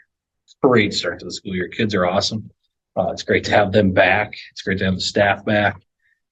These are just some quick snaps that either I took or Mr. Carey sent me a couple of the construction ones there too. As I was going through classrooms last week and just a great thing. And you can feel the energy that kids have, that the staff has. It's going to be a great school year. I don't know if there's anything on there you want me to explain. The one right above the MP, they're on the gym floor. They're doing a puzzle. That was our Friday activity. So we're doing those Friday Life Ready activities. That plays into the Measures That Matters report card, which I have in my hand here, and I'll kind of update that. You have a couple of construction ones there. They were learning how to drive the lift. Back up. Yep. Friday Life Ready activities. That's during what period? That's during advisory. Okay. That's right away in the morning during advisory. They're staying with their homeroom teachers. And those are kind of planned out and look different each week. So those are the Life Ready stuff, which is where that plays into the Measures That Matters report card. Mm-hmm. So in that one, they're actually doing they're doing a big giant puzzle. It was a three paper by 7 paper puzzle. They'd work in groups or teams. So there's 2 teams in there, and they were putting together this puzzle. The first team that won got suckers, and then they had a discussion on where do you see yourself in 5 years or 2 to 5 years after high school? What career cluster do you think you are most likely headed towards? And the last question was more of like do you want to stay in Wisconsin or move out of Wisconsin? Just a random type of question to get to know you type of activity for that first week. This week's activity is on organization and study skills. So that's what this Friday's activity will be. So those are just some pictures. I don't know if there's any other pictures you want me to explain on there. The upper left-hand corner, not like the one you said driving the lift. Are the students, do they actually have an opportunity to operate the heavy equipment? They were learning how to raise the bucket up and down. I don't think they were moving it. Okay. But they were learning how to use it at that point. Yes. I actually have a video of it too. Does our insurance cover that? I don't know if I even want to ask that question. Helmets, because if they're not. Yeah, should they have hard hats and safety goggles on? I'm probably asking questions that, I see there's some safety goggles going on. are there? Yeah. Different Oh, photo. probably in Not that in photo. that photo, in other But ones. in the chemistry photo. They were not driving it forward. They were raising the Okay. bucket up and down. That's what Okay. you're asking. But just to kind of learn about it, yes. That's I awesome. think there's some goggles on these guys. They do working the nail typically down. have to wear, whenever they're using tools, they typically do have Yeah. to wear Excellent. them. Now, I'm not saying they don't go up on top of their head at times. Right. Right. But then, yeah, there's a science lab. They're collecting bacteria. We got some bean bags down there. That was a activity the algebra strats class does once in a while on Fridays. We have somebody running the laser there. One's an art class. There's also a music class where they had to hit the right note on the smart board. That was an intense thing. I walked by and they were screaming. So I went in and take a picture. But just some pictures from that first week. I do have, these are big, sorry. Never apologize for appropriate size paper. Well, if I don't print them this big, I can tell you the ones on all the questions are gonna be really, really small because they're really small to begin with. Yeah. I need to magnify that. Find a way to rectify that when we repost it. So the things that we've updated on this, we did a survey today. I don't have all the students yet because there's students gone here, there. We'll get all of them in there, but we updated the career skills assessment results. So we actually changed those questions to match more 21st century skills. So communication, teamwork, collaboration, problem solving ability, or adaptability, flexibility. So it's got those labels in there. When we post this to the website, so that later this week, we'll repost this once I get more of the results. We'll actually take out the questions and we'll have it say communication and we'll average those two numbers together. Just so you know, I wanted you to see the questions that the students answered, but when we post it, it'll say communication 61% or teamwork and collaboration 84%. And that is students rating themselves on a needs improvement to a strong scale, 5-point scale. So a 4 or 5, you got included in that, if that makes sense. But those are the questions that we asked all students to self-rate themselves today. Those are the ones that we're working on those Fridays. And as we go out throughout the year. End up disaggregating it, so it's like, okay, there's, kids are at 4 or 5 and they show up on here, like 49% of them picked 4 or 5 on essays, emails, right? So then what do you make sure that there's not kids who are like, I stink at all of this? Yes, Erica and I will go through. So you'll all go those through and like yes. disaggregate it. Erica and I will look at all those things. So they had, when they fill out the survey, their email is attached to it because it also gives us the career clusters that they're interested in and the other thing. Yes, Joe. This one that's ranked at 49 and the fact that that is our highest ACT benchmark just seems very at odds. Any thoughts on that? 49% Well, feel like they can't write an essay or email. But it's That's it's the writing part. It doesn't, that's probably actually on par when you think about it, because it's really when they get into the junior year that they really get that structure class. They Okay. get some of it as a freshman, they get some of it as a sophomore. So really 50%, it's probably your upperclassmen that are like, yeah, I got this. okay. And the freshmen, Fair. sophomores that probably don't. Now, I'm not sure. I haven't done that part of it, but Mhm. I'm guessing that's more along the lines like, yeah, no, I'll do that. We still do have kids that write emails in the title. And you're like, yeah, put this down here next time. But yes, I can answer that question. I know adults who Part do of the that same too thing. is the benchmark is 18 for English, so that's part of that too. Okay. It's significant. I think her punctuation is dead. Oh, I'm one of your children or? For my children. Oh, Like, Dad, you put a period on that text. I thought you were yelling at me. Are you? Oh, it's text. No. Yeah. No, but they like extrapolate to that Yes. too. The co-curricular involvement, What's that? that's 2 or more, right? The co-curriculum up top left. That's the percentage of the students that are involved in 2 or more. Yes, and that's last year's number. Yeah. I remember that. Yes. Yeah. So the numbers you saw up on Mr. Carr's screen there, those are the kids that self-identified. Currently, those are the things that are either in or thinking about joining this year. That was good. 77% of our students are in 2 or more clubs or activities or sports. Yes. I'd like to see that closer to 90%, honestly. But that's part of the reason why we're having talks about adding an esports team or Mhm. doing these things. Um, Any And- idea where that ranks to like other What's that? school districts, like are kids who are involved in two or more? Mhm. No. Most schools don't have that out there Okay. yet. I would say you're going to see more schools start doing this sort of. And it's okay if students don't want to be involved in two Right. or more things. Yep. Right. Yeah. Okay. Yeah, absolutely. And a lot of those kids are the kids that they do things outside of school. They're like, we have kids that are in rodeo and other things too. And it's like, we don't get to count those, but they're in things, which is great. So, any questions on the career skills assessment results? We haven't had a ton of time to sit down and look at it. We literally took the survey this morning. So that's where we're starting with. That's the survey that we'll do a couple times this year to see if we can help kids grow in areas and confidence and things like that. The career interest clusters, those are updated. So that is this year's. We did that today too.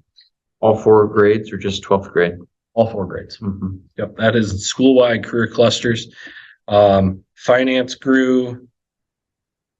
Transportation grew, and I can't off the top of my head think of which one really shrunk there. Architecture grew a lot too, as well, which is great. And this helps us determine who we're going to, if we need to add more businesses and stuff for the career fair. Like, okay, we know finance went up, like sure we got 2 or 3, and we always do, but 2 or 3 banks and maybe a financial planner and things like that. So that'll help us with that. And then after school, high school plans, we added that question in there too for students when they're starting to think. You will notice if you add that up, it's like 150%. That's because they could pick more than one if they would like, right? So And that's for all students that or is, just seniors? that is 9 through 12th grade students. Yep. Career cluster as well. Career clusters, 9 through 12. Yep. On the career skills assessments, are they all asked in like a yes or no? They are asked as a 5-point scale, needs improvement to strong. So they're asked to rate themselves. So I'm just curious on this, leadership and initiative where it says when you see something that needs to be done, you wait for instructions, should you take the initiative to start on your own? Like do you do one of those two Seems like a things? yes or no Like, question. That's fair. or, We tried to tease or all like those which out. one are we? And I realize it's under initiative, but if they don't put that together. Right. I'm wondering if that's affecting the score at all, because it's really giving them 2 options. There was that one, a senior actually came in, asked us that question. Asked us that too and said, hey, there's one that kind of reads more as a yes or no, and I bet that's the one. Double-barreled. Okay, sorry. We tried to tease those out. I can promise you that. Eric and I redid those questions last week, trying to get them more so students could rate themselves. Really good data though. It It's a is. good idea. Great. Anything else? Nope. A great start to the year. Over day 5. So Right, I was gonna say. I did have to wear a Redbird shirt today. So if you see a picture of me, that is a real picture. So you know. I did change. I did lose a bet. Yes. Football game on Friday. Football game on Friday night. Yeah.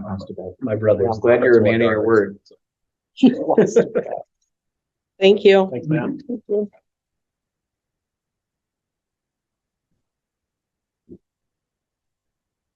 I was really Okay. hoping we allowed live cats in the bathroom as an emotional support animals. That would be awesome. Next on info is just a stakeholder update. This is just a quick overview. Mr. Wainwright and I meet with the city administrator and the Chamber of Commerce on a quarterly basis. So we met on the 13th of August. We mainly just, it was right after we passed the referendum. So we just kind of shared with them that we're going to referendum and how much it was for and kind of explained that. And Mitch did a lot of like myth busting for them, which was good. We talked a little bit about the fact that there might be a childcare facility going up in town on the St. Mary's Church campus, and just brainstorming like collaborative efforts and how maybe the school could be involved to help school employees with their childcare needs. So that was a good discussion. And there was really high interest from the Chamber of Commerce in Corner Media and just having access to the Wake Up Mineral Point every morning and just being able to access what's going on in the school, So we are trying to explore ways to just kind of maybe get those links out or maybe get people to kind of subscribe to that YouTube channel and just kind of get more connected. So any ideas you have or, with Mrs. Staver, would be welcome, but the community is interested in seeing what the media class is doing. And then there was also the demand for help with using social media to grow people's businesses, getting their businesses on Instagram or on TikTok or, having a strong social media presence for some local businesses. And we talked about maybe, having that be maybe, I don't know if youth apprenticeship is the right word, but maybe some kind of after school work, spend 2 hours with the chamber or with this business, helping with their social media. Do you do something like that for somebody, don't you? Or I know that Libby worked on the candy store for a little bit and the Opera House, but Yeah, so I am actually in a youth apprenticeship with the Chamber of Commerce doing That's what I the thought. marketing track. So Yeah. that's a possibility that someone could explore down that marketing track. okay. I know I think she's a junior, is doing something like that on more of a long-term basis, or at least started last year with another company in town with social media management and trying to do some of that more digital media to promote their business. So I at least know of some businesses that are interested in that. So that could be a way to get kids that might be interested in that marketing area to do a youth apprenticeship program and get more involved in the community. Okay. You're working with Lisa and Corey in the chamber. Yeah. Yes. Okay. So, I would just put that on your radar and anything, you can work with them to work with the school to grow that or whatever, because I'm sure there's tons of capable kids that have those skills, that was about it. So anything else on that, Mitch? No. Okay. That's perfect. Good. All right. We'll go to budget comparison. So in your board packet, you have the August 23 and August of 24 budgets. At this point in time, a year ago, we had expended 11.84% of our budget. This year, that is an increase. We're at 15.19% of our budget. I attribute some of that to the fact that we will be in a deficit this year. So I would imagine the expenses would be comparable had the budget kind of been comparable in increases. But I don't think there's anything concerning at this point, being 4% difference between last year and this year. I think we're okay. We stay on top of the budget purchases. You see things weekly from the business office. Things still have to go through the same channels for building administrators or immediate supervisors to the business office to myself for final approval. So I think we're still in a good spot. Any questions for Mr. Wainwright on that issue? Yeah, the staff who get, it's not called supplementary salary, it's if they're doing extra stuff, is that paid out at the beginning of the year? For most sports, it's at the end of the season. Okay. For clubs and activities, it used to be paid throughout the year. Now it's at the end of the year. Okay, They complete the job. got it. So it would be something that's done in November. Okay, thank you. Anything else?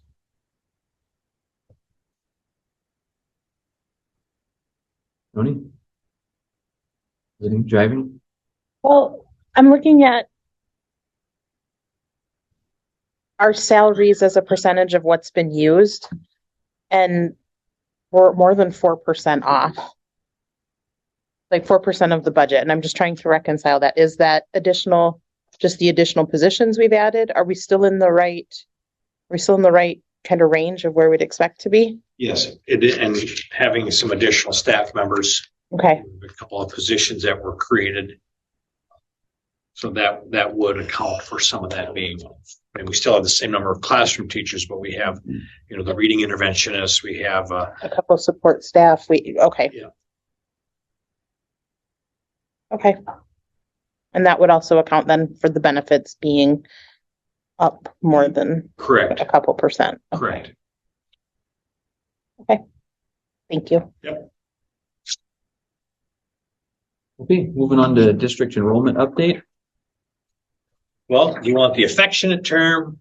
I mean, I could tell you, our head count, or the affectionate term is butts and seats. So at this point in time, a year ago, we had 785 students head count in the building. At this point in time, this year, we're at 797. So we're up 12 students overall. Now, that does not necessarily equate to what our reimbursable enrollment is. If you remember, 4K kids count for 60%. We have to take into consideration open enrolled students don't count on our student count. But for the number of students in our buildings, we're up a dozen students compared to last year. If that pans out in a little bit increased enrollment, that's good for us. That's good for the district. That helps on the revenue side of life. Is that fairly evenly distributed across all three schools in the district? I would say yes. I mean, the high school numbers are up. We were joking that our junior class, those parents don't care as much. In the high school, there's three grade levels have 64 students. The juniors are only 60. So they kind of let us down a little bit this year. We're up a little bit, at the elementary school, the enrollment's up at that level as well. So it's, I won't say completely evenly distributed, but our student enrollment's up at all levels. Was there a specific grade that expanded in a way that you're concerned about capacity and staff? Well, our third Stress. grade level is, we have 66 students in the third grade. So you're looking at 22 students per section. Those are full rooms. Mhm. So we're looking at, kind of that last area where you're learning to read, up through that third grade level. And that's a lot of students for those teachers. The downside of it is we don't have space. If there was a real push to try to add another section, we don't have any space to put an additional section.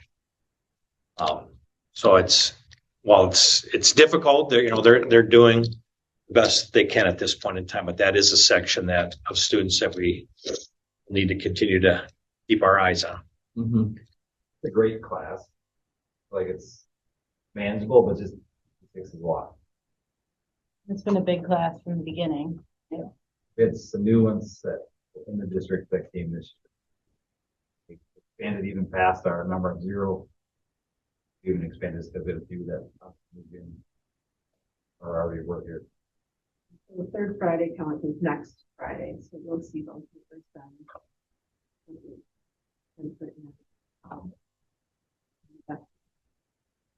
So I would say that I'd like to hear updates throughout the year about how the third grade staff are doing. And it's, I mean, not just third grade staff, like everyone, but if this in particular, if they're already full.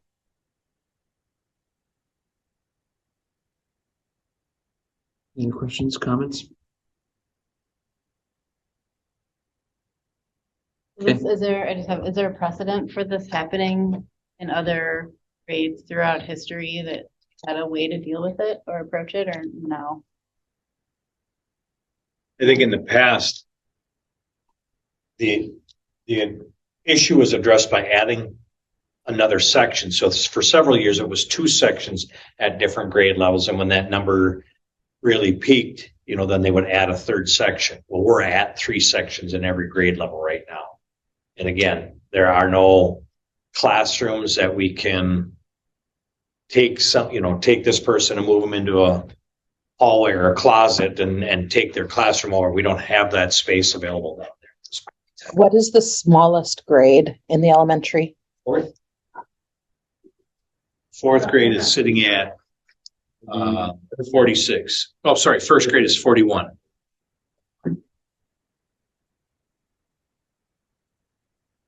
What are, I guess, as we, to your point, Christy, like asking how staff is feeling about it, how students are doing. If there's anything we can add, knowing that it's not really money, but like a part-time support staff or parent volunteers, sometimes as a parent, sometimes I probably would take more time than if the teacher could just do their own thing, but just making copies or printing things or whatever. Try to think about how we can support them, since we probably can't add a person or a room. Right. I mean, so just things to consider. I mean, this is always the fear when we're setting open enrollment limits in January, is that how many people do we allow per grade from outside districts, knowing that, well, we don't know how many families are going to move into the district over the summer, that basically we have to take regardless of the limit. So this was one of those summers where we had a lot of Mineral Point residents enroll, which is a great thing. But the revenue, there was 0 open enrollment for that grade, right? Right. So it's always hard to judge those open enrollment limits in terms of how far do we want to test staff capacity. Second thing is that, I think it begs the question, well, when we remodeled the elementary school, why didn't we plan for more space, right? Well, I think number one, I mean, projections are flat enrollment, I think that's generous, actually. Right. So, I mean, it's not like, oh, we're going to grow 10% in the next 10 years. We better be ready for, growth. Plus, we're remodeling on the same footprint, right? So 41 first graders versus 66 third graders. I mean, it's a variable, right? I know. Sometimes you have to just write out a large class. But then to your last point, I think when you run into this, since we can't split into 4 sections or another classroom, we just have to see where we need to divert the resources in terms of support. And I like the idea of, additional volunteers. And just asking, I guess, teachers. Right. Maybe they're like, I can't manage volunteers on top of all this. Right. Exactly. You don't want to presume anything, but just all hands on deck kind of thing. Remember a couple of years ago, we had a grade level that was really low and we went to 2 sections. And then lo and behold, every student in the nation moved into our district that was a second grader. And that number, I mean, we ended up, you allowed us to get a long-term sub, we created a 3rd section because students moved in throughout the year. It's difficult. And I know we get a lot of pushback when we come to January and we talk about open enrollment numbers. And, there is fear sometimes to say, boy, do we really want to make this a 0? And you guys have had that difficult conversation as well. And it's like, the fear is if we don't make it 0 and we have a couple of kids come in open enrollment, that is like the magnet for students to, families to move in with students in that grade level. And next, we're at 66 in a grade level all of a sudden. And yeah, you can't forecast families moving into the district and what ages their students are going to be.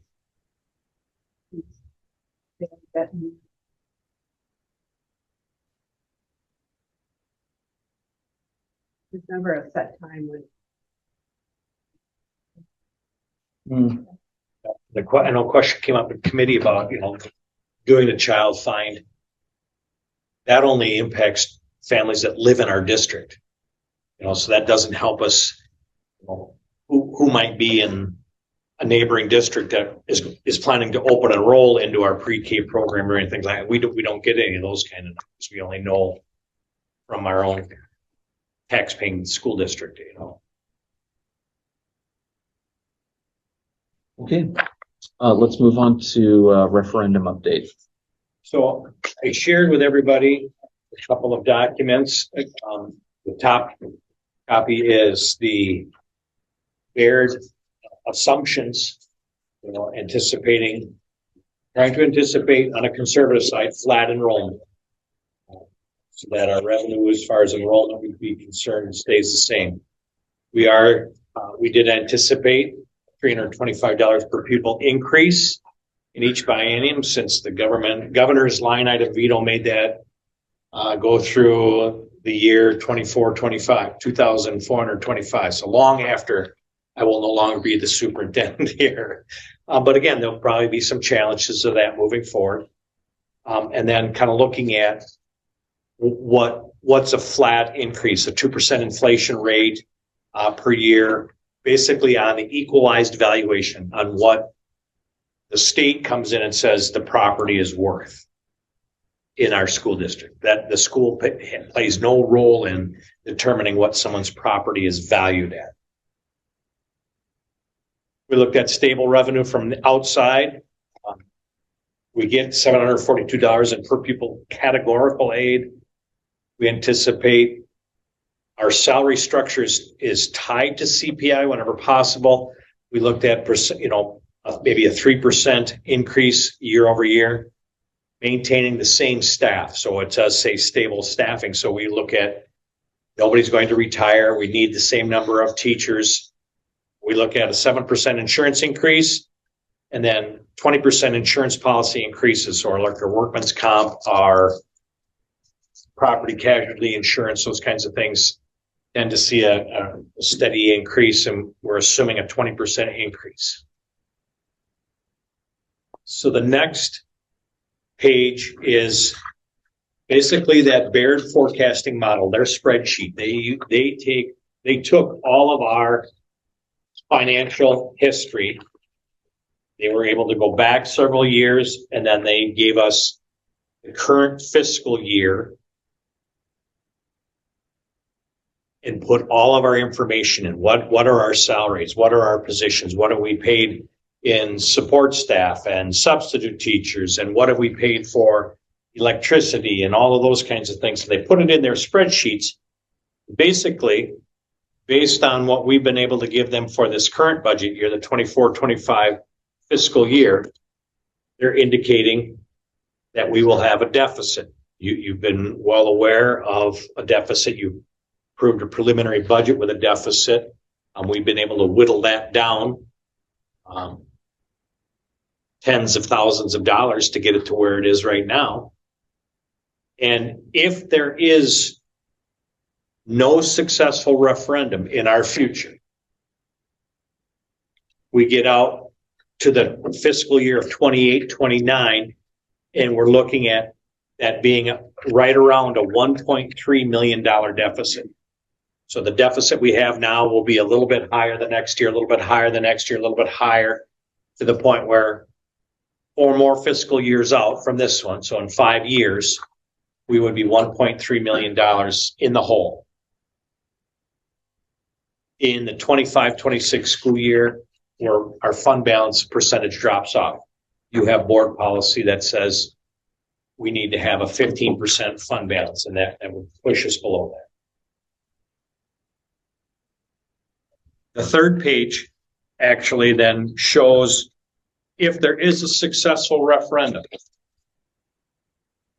We're going to the community, we're asking for 1.3 million. That's it. It's a total ask. We cannot levy any more than a total of $1.3 million. You have stated as a board that you only want to levy the amount of money you need to balance the budget. So you won't be necessarily going to levy all $1.3 million for next fiscal year.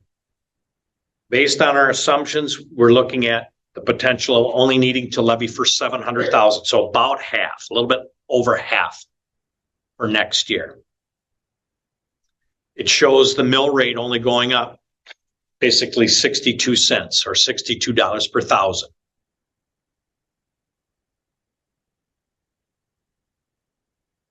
The next year, we would again, these are all under the assumptions that nothing changes. The next year, we would only have to levy an additional $150,000. So we would levy smaller amounts of money until we get out to the total of $1.3 million. So it won't be a $1.3 million hit next year to the taxpayer based on your stated purpose of only levying the amount of money we need. When you levy that money each year, it goes on to what's called our revenue base. It increases our base. That's what the recurring part of the referendum does. It allows that to stay in the base.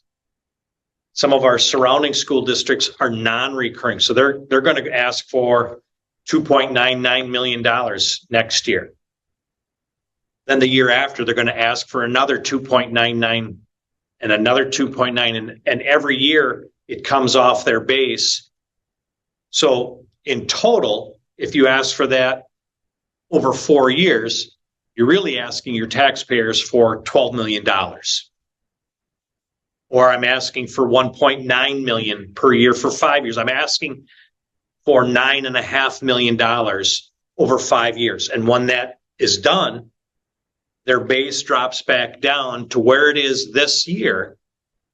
And they have a much bigger ask after that. But our referendum is asking on a recurring basis. So that adds that money into the base and stays with us as we move forward. And that buys us more time. It gives us more years. Back in 2018, we were hoping that was a 3-year referendum ask, and we'd be coming back 3 years later. By the time, if this referendum is successful in November, it'll be 7 years that we have been able to last. You know, so the hope, again, on these assumptions that it gets us out 5 years. And really, we're hoping that maybe it even gets us much further than that. But yeah, we're not asking for, it's not $1.3 million a year for every year. It's one time, give us the authority to ask and raise 1.3 million, and it will take us several years to get to that number, but we can never exceed that number. And if we don't need it, you have said, if you don't need it, you're not asking for it.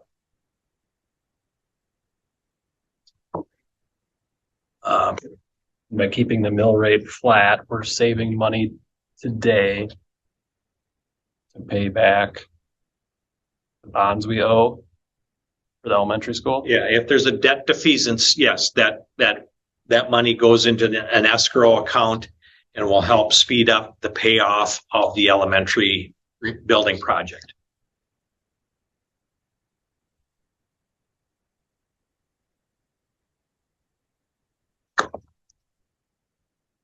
We have a public forum coming up on Wednesday, September 13th, Wednesday, September 18th. Sorry, I've got that right. Wednesday, September 18th at 6 p.m. in the cafeteria at the high school building. And I know Mary's online for the paper. If anybody has any questions, if anybody watches this video at a later time, if you have questions about the referendum, please don't hesitate to call the school, ask for me, and I will try to answer any questions I can that you may have in regards to the referendum. Andy, anything you wanted to add out of our last finance? I think just super important to stress that we're not, and we've done so a couple of times, that we're not asking for $1.3 million a year. It's not going to be the automatic jump in the major jump in mill rate or property taxes. It's going to be gradual over 4 years. So the total amount will not come close to approaching what some of our neighbors are asking for. And then, I went online today, and there's a lot of great resources online as well on the school website.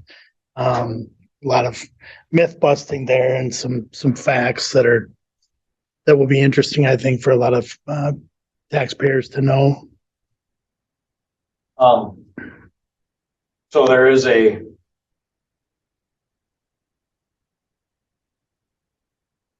web address.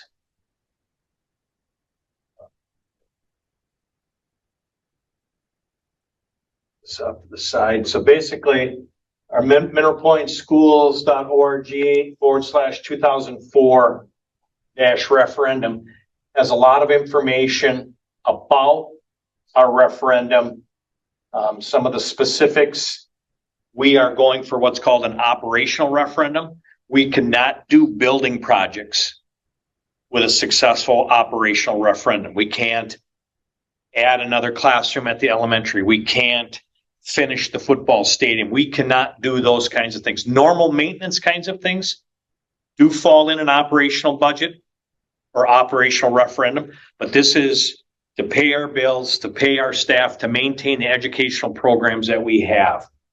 So there's some statistics in here that we talk about. The ballot question does say, shall the Mineral Point Unified School District, Iowa and Lafayette Counties, Wisconsin, be authorized to exceed the revenue limit by $1,300,000 for the 25-26 school year and thereafter for recurring purposes consisting of operational expenses. And it lays it out.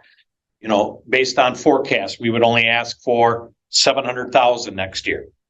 The reason the referendum language doesn't specify that dollar amount is if I don't need $700,000, if I bring a budget forward and we only need $500,000, then you're only authorizing a levy of $500,000, and it saves the district taxpayers. It pushes the length of the referendum out. You don't want to pigeonhole yourself into a dollar amount if we don't need it. This gives the board that flexibility to maintain the balanced budget and be as fiscally responsible to the taxpayers as we can. But it kind of spells it out. So in this kind of a scenario, it would be certain dollars per year, not to exceed $1.3 million. So over that 4 additional years, the total referendum ask will not be more than $1.3 million. There's plenty of information that people can find. What's the impact? Different articles about it. There'll be some more updates on this page. So questions come up, it'll just be a drop-down menu. It won't necessarily take you to another link and another link. We want to try to keep this as concise as we can.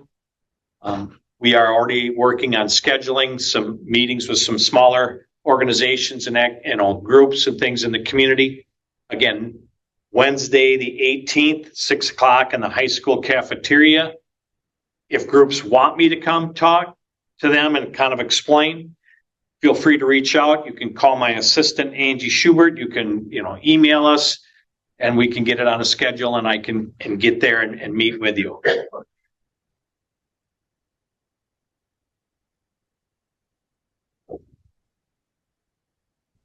I think the website looks great, so thank you for putting all of that together. I think that's a really helpful resource if people,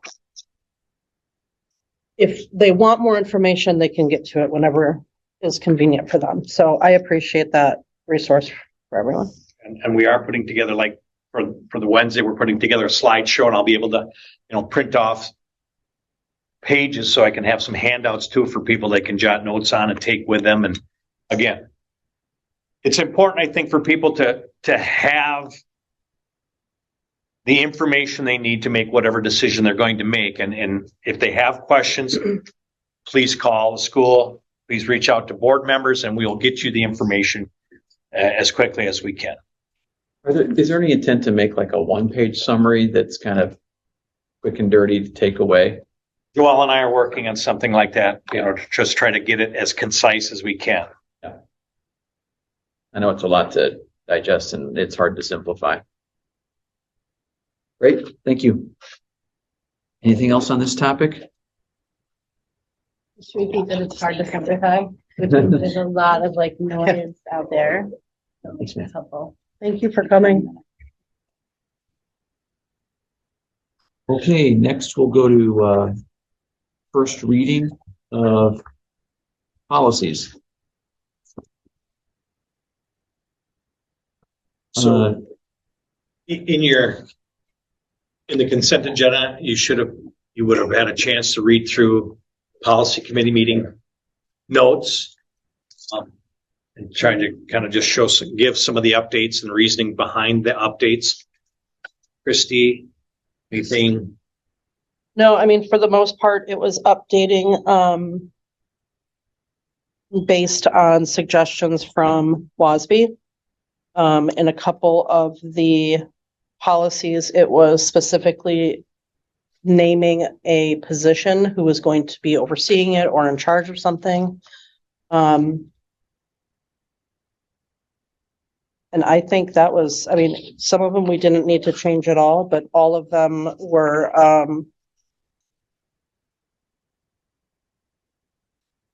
I mean, it was pretty straightforward. It was just a lot of policies in one night, but. Policy 113 is the non-discrimination policy, and policy 423 is full-time public school open enrollment. Those changes came due to some requirements either through the federal or state government. It's like, hey, you need to do this. You need to update your policy so that it states these specific things. All of the remaining policies from 652 to 725 are part of Table 3 in your WASB review. So that was one of the things. These were recommended policies that we take on next. So for all of you board members, you know that the next one they all want to do in one shot too.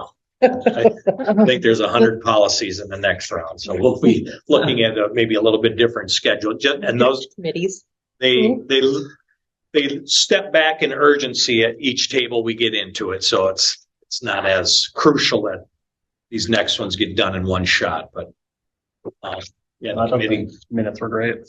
It was a really good conversation. These were approved to pass the second reading by the committee unanimously. Right. Yeah. Yeah. For the first reading, there was a 3-0 vote by committee to support full board. Is there any other edits? Under the threat identification and assessment, no, that's not the right one. There was one where there was an attached report about what drills were undergone, like they had a proposed thing that should be an amendment or exhibit that should be included. We're just going to use the report that Superintendent Wainwright already creates in place of that. Yeah. Rather than recreate something, we already have it. So we'll use that as the exhibit. That was the only other change I remember. Yeah. Excellent. Thanks for all the work. It was fun. If there's no revisions, we'll go to action items, and the policies under the action agenda are up for approval as a second reading. So we have evaluation of administrative staff, use of seclusion, physical restraint, community programs and services, a policy on purchasing, and on parent involvement. Christy, or were you chair when I guess if either of you want to just make any comments before I ask for a motion to approve. I think it was the same process we went through for the 9 readings Krista just talked about. It's just using the money we spent with WASB to do a thorough review, and based on their recommendations, reviewed and adjusted policies as such. Yeah, I think one exception to that, not that I'm the chairperson, but one exception was the use of seclusion and physical restraint. We also made sure that our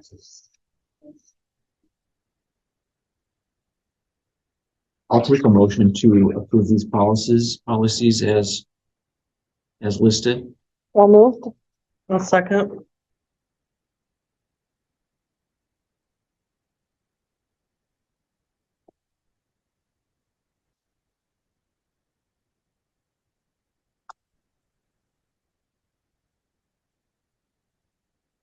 These are listed, these are labeled as sample policies, but they look like they're updated for the district.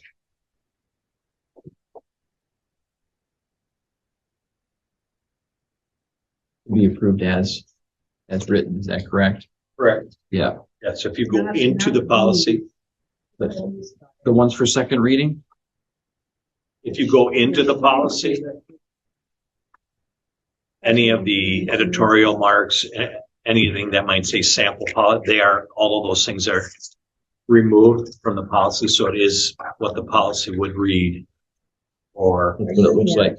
Are you in the action? Yeah. Yeah.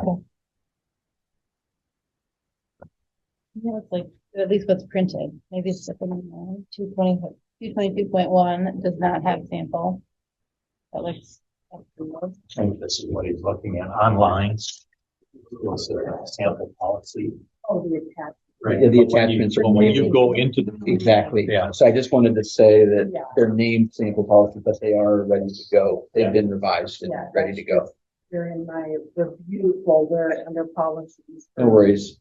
Yeah, I just wanted to So clarify. if you actually went in and clicked on sample policy 1, all the editorial marks, the sample policies taken out, Right. it That's is. what I did. It was ready to go. I just wanted to confirm Yeah. all that. Okay, cool. All right. Okay, I'll take a motion to approve these policies. I think Joni did. We already did that. Did I hear a Joni second? Sorry, already that did. my fault. Okay, I just heard. That's all right. You were Johnston. concerned about file names. That was in the details, right? Mm-hmm. I guess when it comes to policies. Okay, any other comments, questions, discussion? Angie, please. Yes. Johnston, Yes. Gelding, Yes. Bergstrom, Yes. Bush, Yes. Harris, Yes. We almost heard you, Will. Yes. Can you hear me? Yes. Got it. and done. Yes. Okay, next we'll move to the district seclusion and restraint report. I will turn it over to our pupil services director. You have a copy of the report in the board book. It's great news. On the report itself, it references the state requirement to present this to you by October 1st. It's broken out by building, and we have zeros across all 3 buildings, which is great. A lot of the openness about this is, unfortunately, seclusion and restraint is often overused. And so we had to make our records public. And I think it credits, I think every year I've been here, the numbers have gone down. And I think that's part of our work with SEL and just helping kids know how they can manage different emotions along the way. I think it also is a credit to our teams that respond, and just better training and collaboration as a team, and just a better understanding of seclusion and restraint. So I think it's the first time that I've been here that it's been all zeros. I know when I sent Mitch the file, I said, no, this is really this is the right one. I did send you the wrong one. So, we will, Mitch submits these numbers to the state, October 1st. So. I'll take a motion to approve this report. So moved. Second. It is. It's really huge. Yeah. And I don't know if you mentioned this, but I know you do a lot of de-escalation training We too do, with staff, yeah. and I think that really helped too. Yeah. And we actually, on our in-service day, all of the special ed assistants were in. So all 16 were trained. We have, Matt, you're in this group this year. I think there's a dozen that are currently going through it now. So we require them to do it every 2 years. And so, yeah, I think that's what I said, our team has really worked hard at just building the response, but I think a lot of it is our SEL programs have just been working to help students recognize feelings are feelings and all feelings are good, but how we respond to feelings is important. So. Well done. Thanks, Great. Awesome. Thank you. Yes. I know. Harris,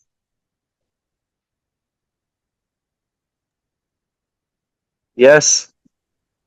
Yes. Johnston. Yes. Gelding, Yes. Bergstrom. Yes. Done. Yes. Okay. Next is to finalize the ad hoc committee for cell phone social media use. The elementary parent is Christy Cole. Board member Johnston would like to be a part of the ad hoc committee, and I can't remember, I'm going to say it again, so maybe you've already approved, but our nurse, Jane Lindsay, would also like to be a part of that ad hoc committee. So that would be, with that approval, would make all of the members then accepted and approved, and then will give us an opportunity to begin that process. Great. So, do you have a full list? Not in front of me. Okay. Once this is approved, I can get one out to all the board members and send it out in an email. Okay. So this motion would be to approve these 3 additional members to the already established members of the committee. Is that correct? Yes. Okay. I'll take a motion then. So moved. And seconded. Okay. Are we targeting to have the first meeting this calendar year, or was that next year? Well, I think as soon as possible. Okay, all right. Yeah. Couldn't remember. I mean, Who's responsible for scheduling that? We might want to try to prioritize that list of meetings, if we want to have referendum meetings happen before we have ad hoc committee meetings. sure. I would like that to happen, so. for sure. Did we set like a 6-month timeline for a report, if I recall, or no? Whatever was told to the participants, we should go back and review and make sure it aligns. Right? Well, for sure. But I was just seeing if anyone had it off the top. I think we set a that. scope and a timeline. And, yeah. But when to me, That's what it was. and I thought, Well thought. Yes. So it's a 3-month timeline. Not including holidays. the committee is welcome to come back and request an extension from the board. Yeah, I'll just say before we vote, I mean, I don't know if anyone's paying attention, but I mean, this is like a super timely topic right now. And It is. I mean, I think I'm sure no one's listening, but I mean, I think number one, I think it's timely. Number two, I think that I'm glad that the school is taking the initiative to do this rather than waiting for the state legislature to pass something or, DPI to do something that like mandates us to do something like in some other states where, it's really, being enforced and, creating lots of issues. And I think the last thing is that, this is allowing us as a district and as a committee to really see, okay, these schools have a full ban, and how is that going, and these schools have no, restrictions around it. And how is that going? I think what we're really noticing is that it's complicated, right? And, I think the intent of the committee is not to, find a way to ban cell phones in school, because I think I think what we're really looking for is what's the best way for kids to use cell phone and social media for good and minimize the distractions and the contributions to anxiety and all the potential negatives, and how do we mitigate that in a way that doesn't seem like overstepping, So I'm glad that we're like taking time to put some thought into it. Okay, Thanks to the community members who are willing to put time in. And for some- sure. And staff members and all of that. like, Yeah. really, what does the community actually want and why and what's the Building. Yes. yes. Bush. Yes. Harris. Yes. Eisner. Yes. Dunn. Yes. Okay. Fund 46 purchase to update our security camera software. Well, I had a meeting with Capital Security, who has installed our cameras and has provided us with options for monitoring. They actually came to me and said that what we had been using in the past the company that provided that software is now looking at charging, and it's going to be a larger fee. And they have been investigating some other options that would allow us to still maintain all the cameras, have all the access, have all the recording, actually provide us with some better upgrades. A lot of the resolution will be a lower resolution and therefore not take as much storage space until motion is sensed, and then it will give us a clear picture. It gives us a lot more search features.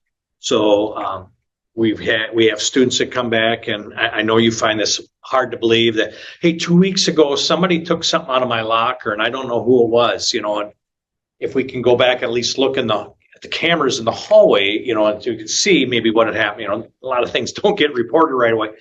This system will give us an upgrade.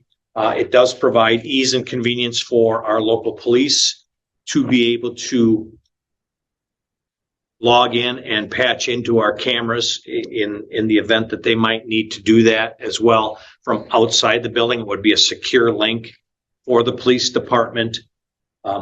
So this was not in the Fund 10 budget. It is capital maintenance expenditure. That's why I asked for it to come out of Fund 46. The bill as presented was just under $19,000, is $18,656 to provide the upgrade, speak to cameras, speak to the server, provide potentially 2 months worth of storage capacity based on motion detection and different clarity, quality of picture and image capture. So I would ask that you approve this purchase through Fund 46. A motion? I'll make the motion. All right. Well, Will, you're a second late, so can you want to second Skelding's motion? I guess I can do that.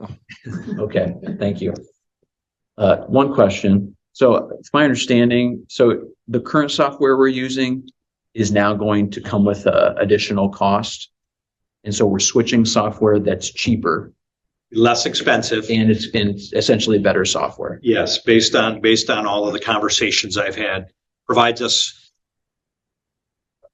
more capacity, more storage capacity, better search features. What was going to be the increased cost of the same software we're using now? Well, moving forward, this will have an annual subscription of about $3,000. The software package moving forward was going to be closer to $7,500. It was going to be a significant jump in price. And the current software, in some locations, cameras are recording 24/7. Cameras and servers aren't necessarily communicating. If they set it up at the camera to say, we're only going to record on motion, the server says, no, I don't like that. If they go to the server and say, we want you to only record on motion, the camera says, no, I don't like that. So several cameras are recording basically 24 hours a day, which then decreases the amount of film footage that we would have accessible to us. And this upgrade eliminates that problem. They've already tested it and stand behind the upgrade quality. You said the one we're purchasing is going to be about an annual expense of $3,000 and the other one was $7,500? Yes. Okay. So that puts our payback, even if you take the other like added benefits of it at just over 4 years. And how long do you suspect this software will be good for? Should it have more than a 4-year life? Yeah, absolutely. Okay. And I'm assuming like we're confident that we have like network capability of running the new software and all the optics and the memory and all that stuff. We're not going to get hit with another upgrade later once they install it because everything got bogged down. Correct. Like I said, they have been testing that in multiple locations, including in our elementary setting. So they're confident that this is the right. Yeah. Okay. Any other questions? other than the police department having access to drop into the cameras, is there any other organization that we would be granting access to for security purposes? The county sheriff's department as part of our Iowa County Safety Group. Is it a secure network so that no one else can tap into it? Correct. And for someone else to look at the footage, you would have to do a formal request? Correct. Okay. Is there a process in place for that through the Iowa County Safety Group yet? In essence, right now, there is that nobody's giving permission Okay. for outside viewing. You know, it can't be, you know, hey, we're CNN and we're doing an open records request. We want to view that. That's not allowed through this group. Okay. Right, so there's an existing data agreement of some sort. The footage is only limited to the people specified in that county-wide group. Correct.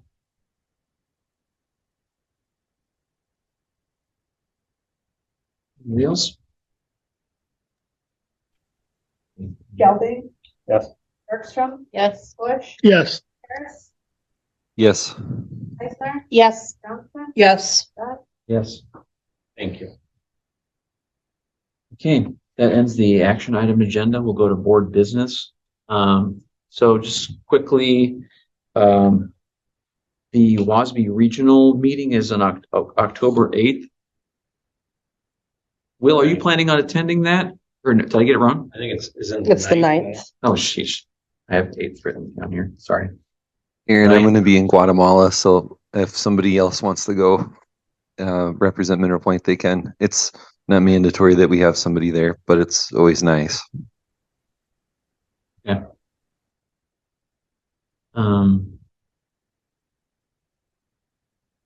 Is it located in Fenimore or is it up in the Dells or?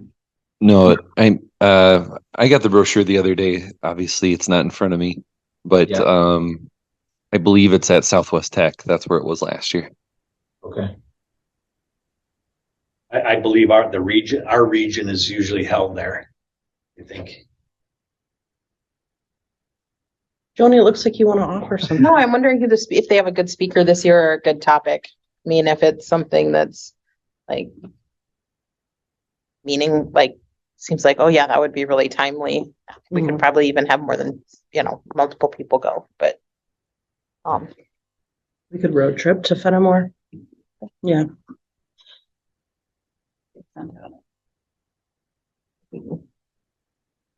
Well, I can send out the information about it and whoever wants to go can go. I think I've been at least 1 year before, but.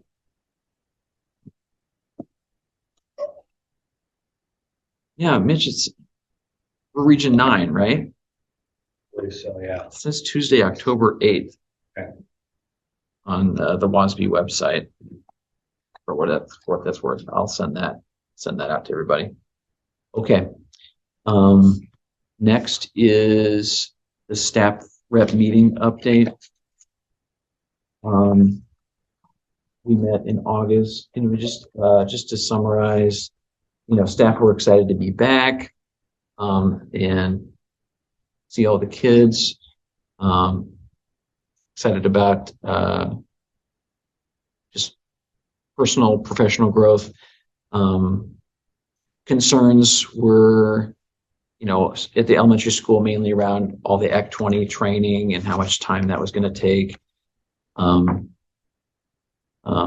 And how that's going to take time out of the grade teams to collaborate, to prep for win time, and to just be able to be more individualized help. So that was a concern there.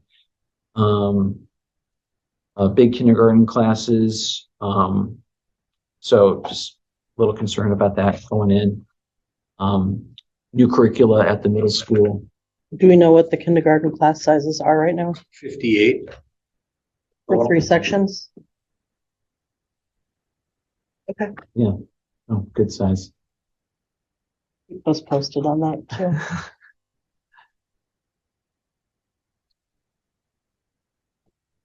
They were grateful for having an interventionist, reading intervention at the middle school. We talked a little bit about the educator effectiveness platform, where all the teachers have to kind of log their work longitudinally as part of their summative review, and how that's kind of tedious and time consuming. So I know Mr. Wainwright is going to kind of explore ways to make that more efficient and a little more teacher friendly. So they also talked about concerns about the third grade class size.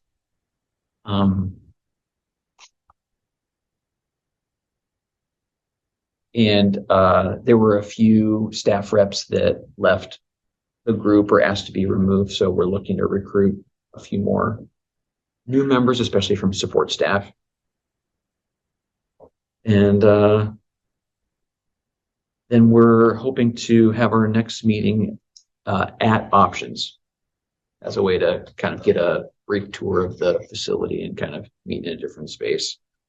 But no date's been set. Did we talk to the staff about why they don't want to be on the group any longer? Like any kind of exit questions? I did not, but Mitch spoke with them. Several of them had some changes outside of school that required some more attention. Okay. So one retired.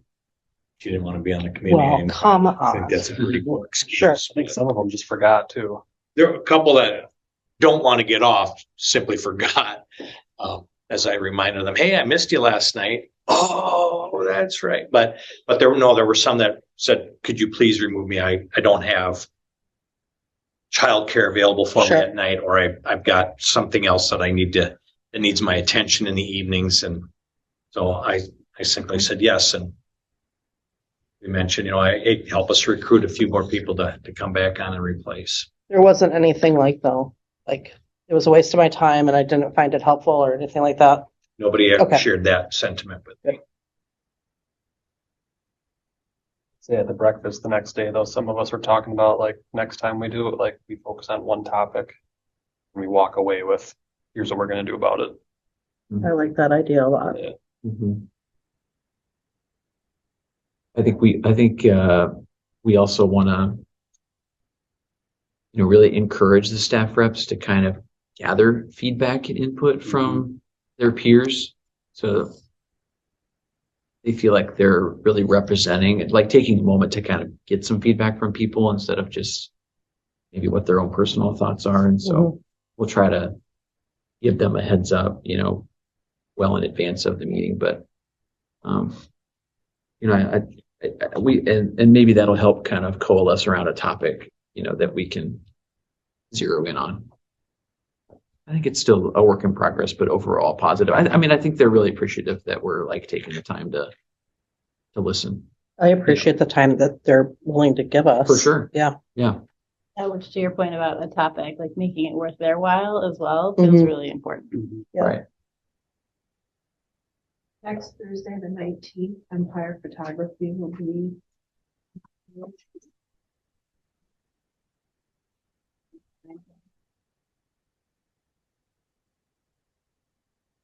Thank you. Are there specific times or Earlier the better. at the elementary school? In the morning. Okay. Yeah.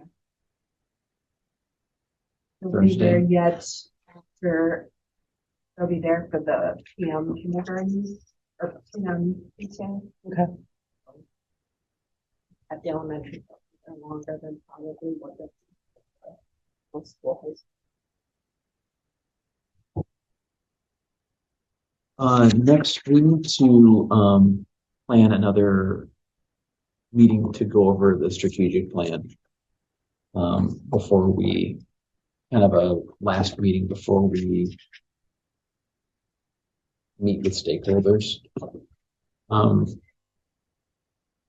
We started to kind of go through the language of the mission statement, vision statement, core values, and I think that we probably need to do some just internal board work on just kind of drilling.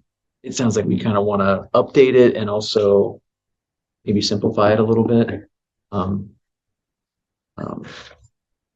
So we probably need to do a work session to kind of finalize that so that when we meet with stakeholders, it's a little more productive in terms of just like big picture and, more ideas based, theme based rather than, worrying about every little word that's in the document. So I haven't thought ahead as far as planning a date.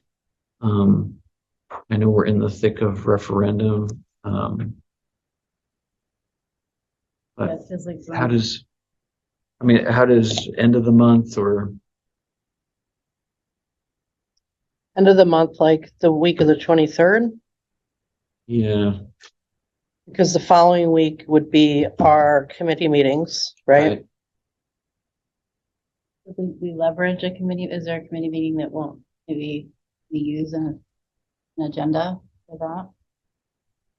There's much to talk about in finance committee now that I don't, unless we find that we need to meet based on the issues from the first listening session forum or feedback, but Find the personnel and finance, use that block.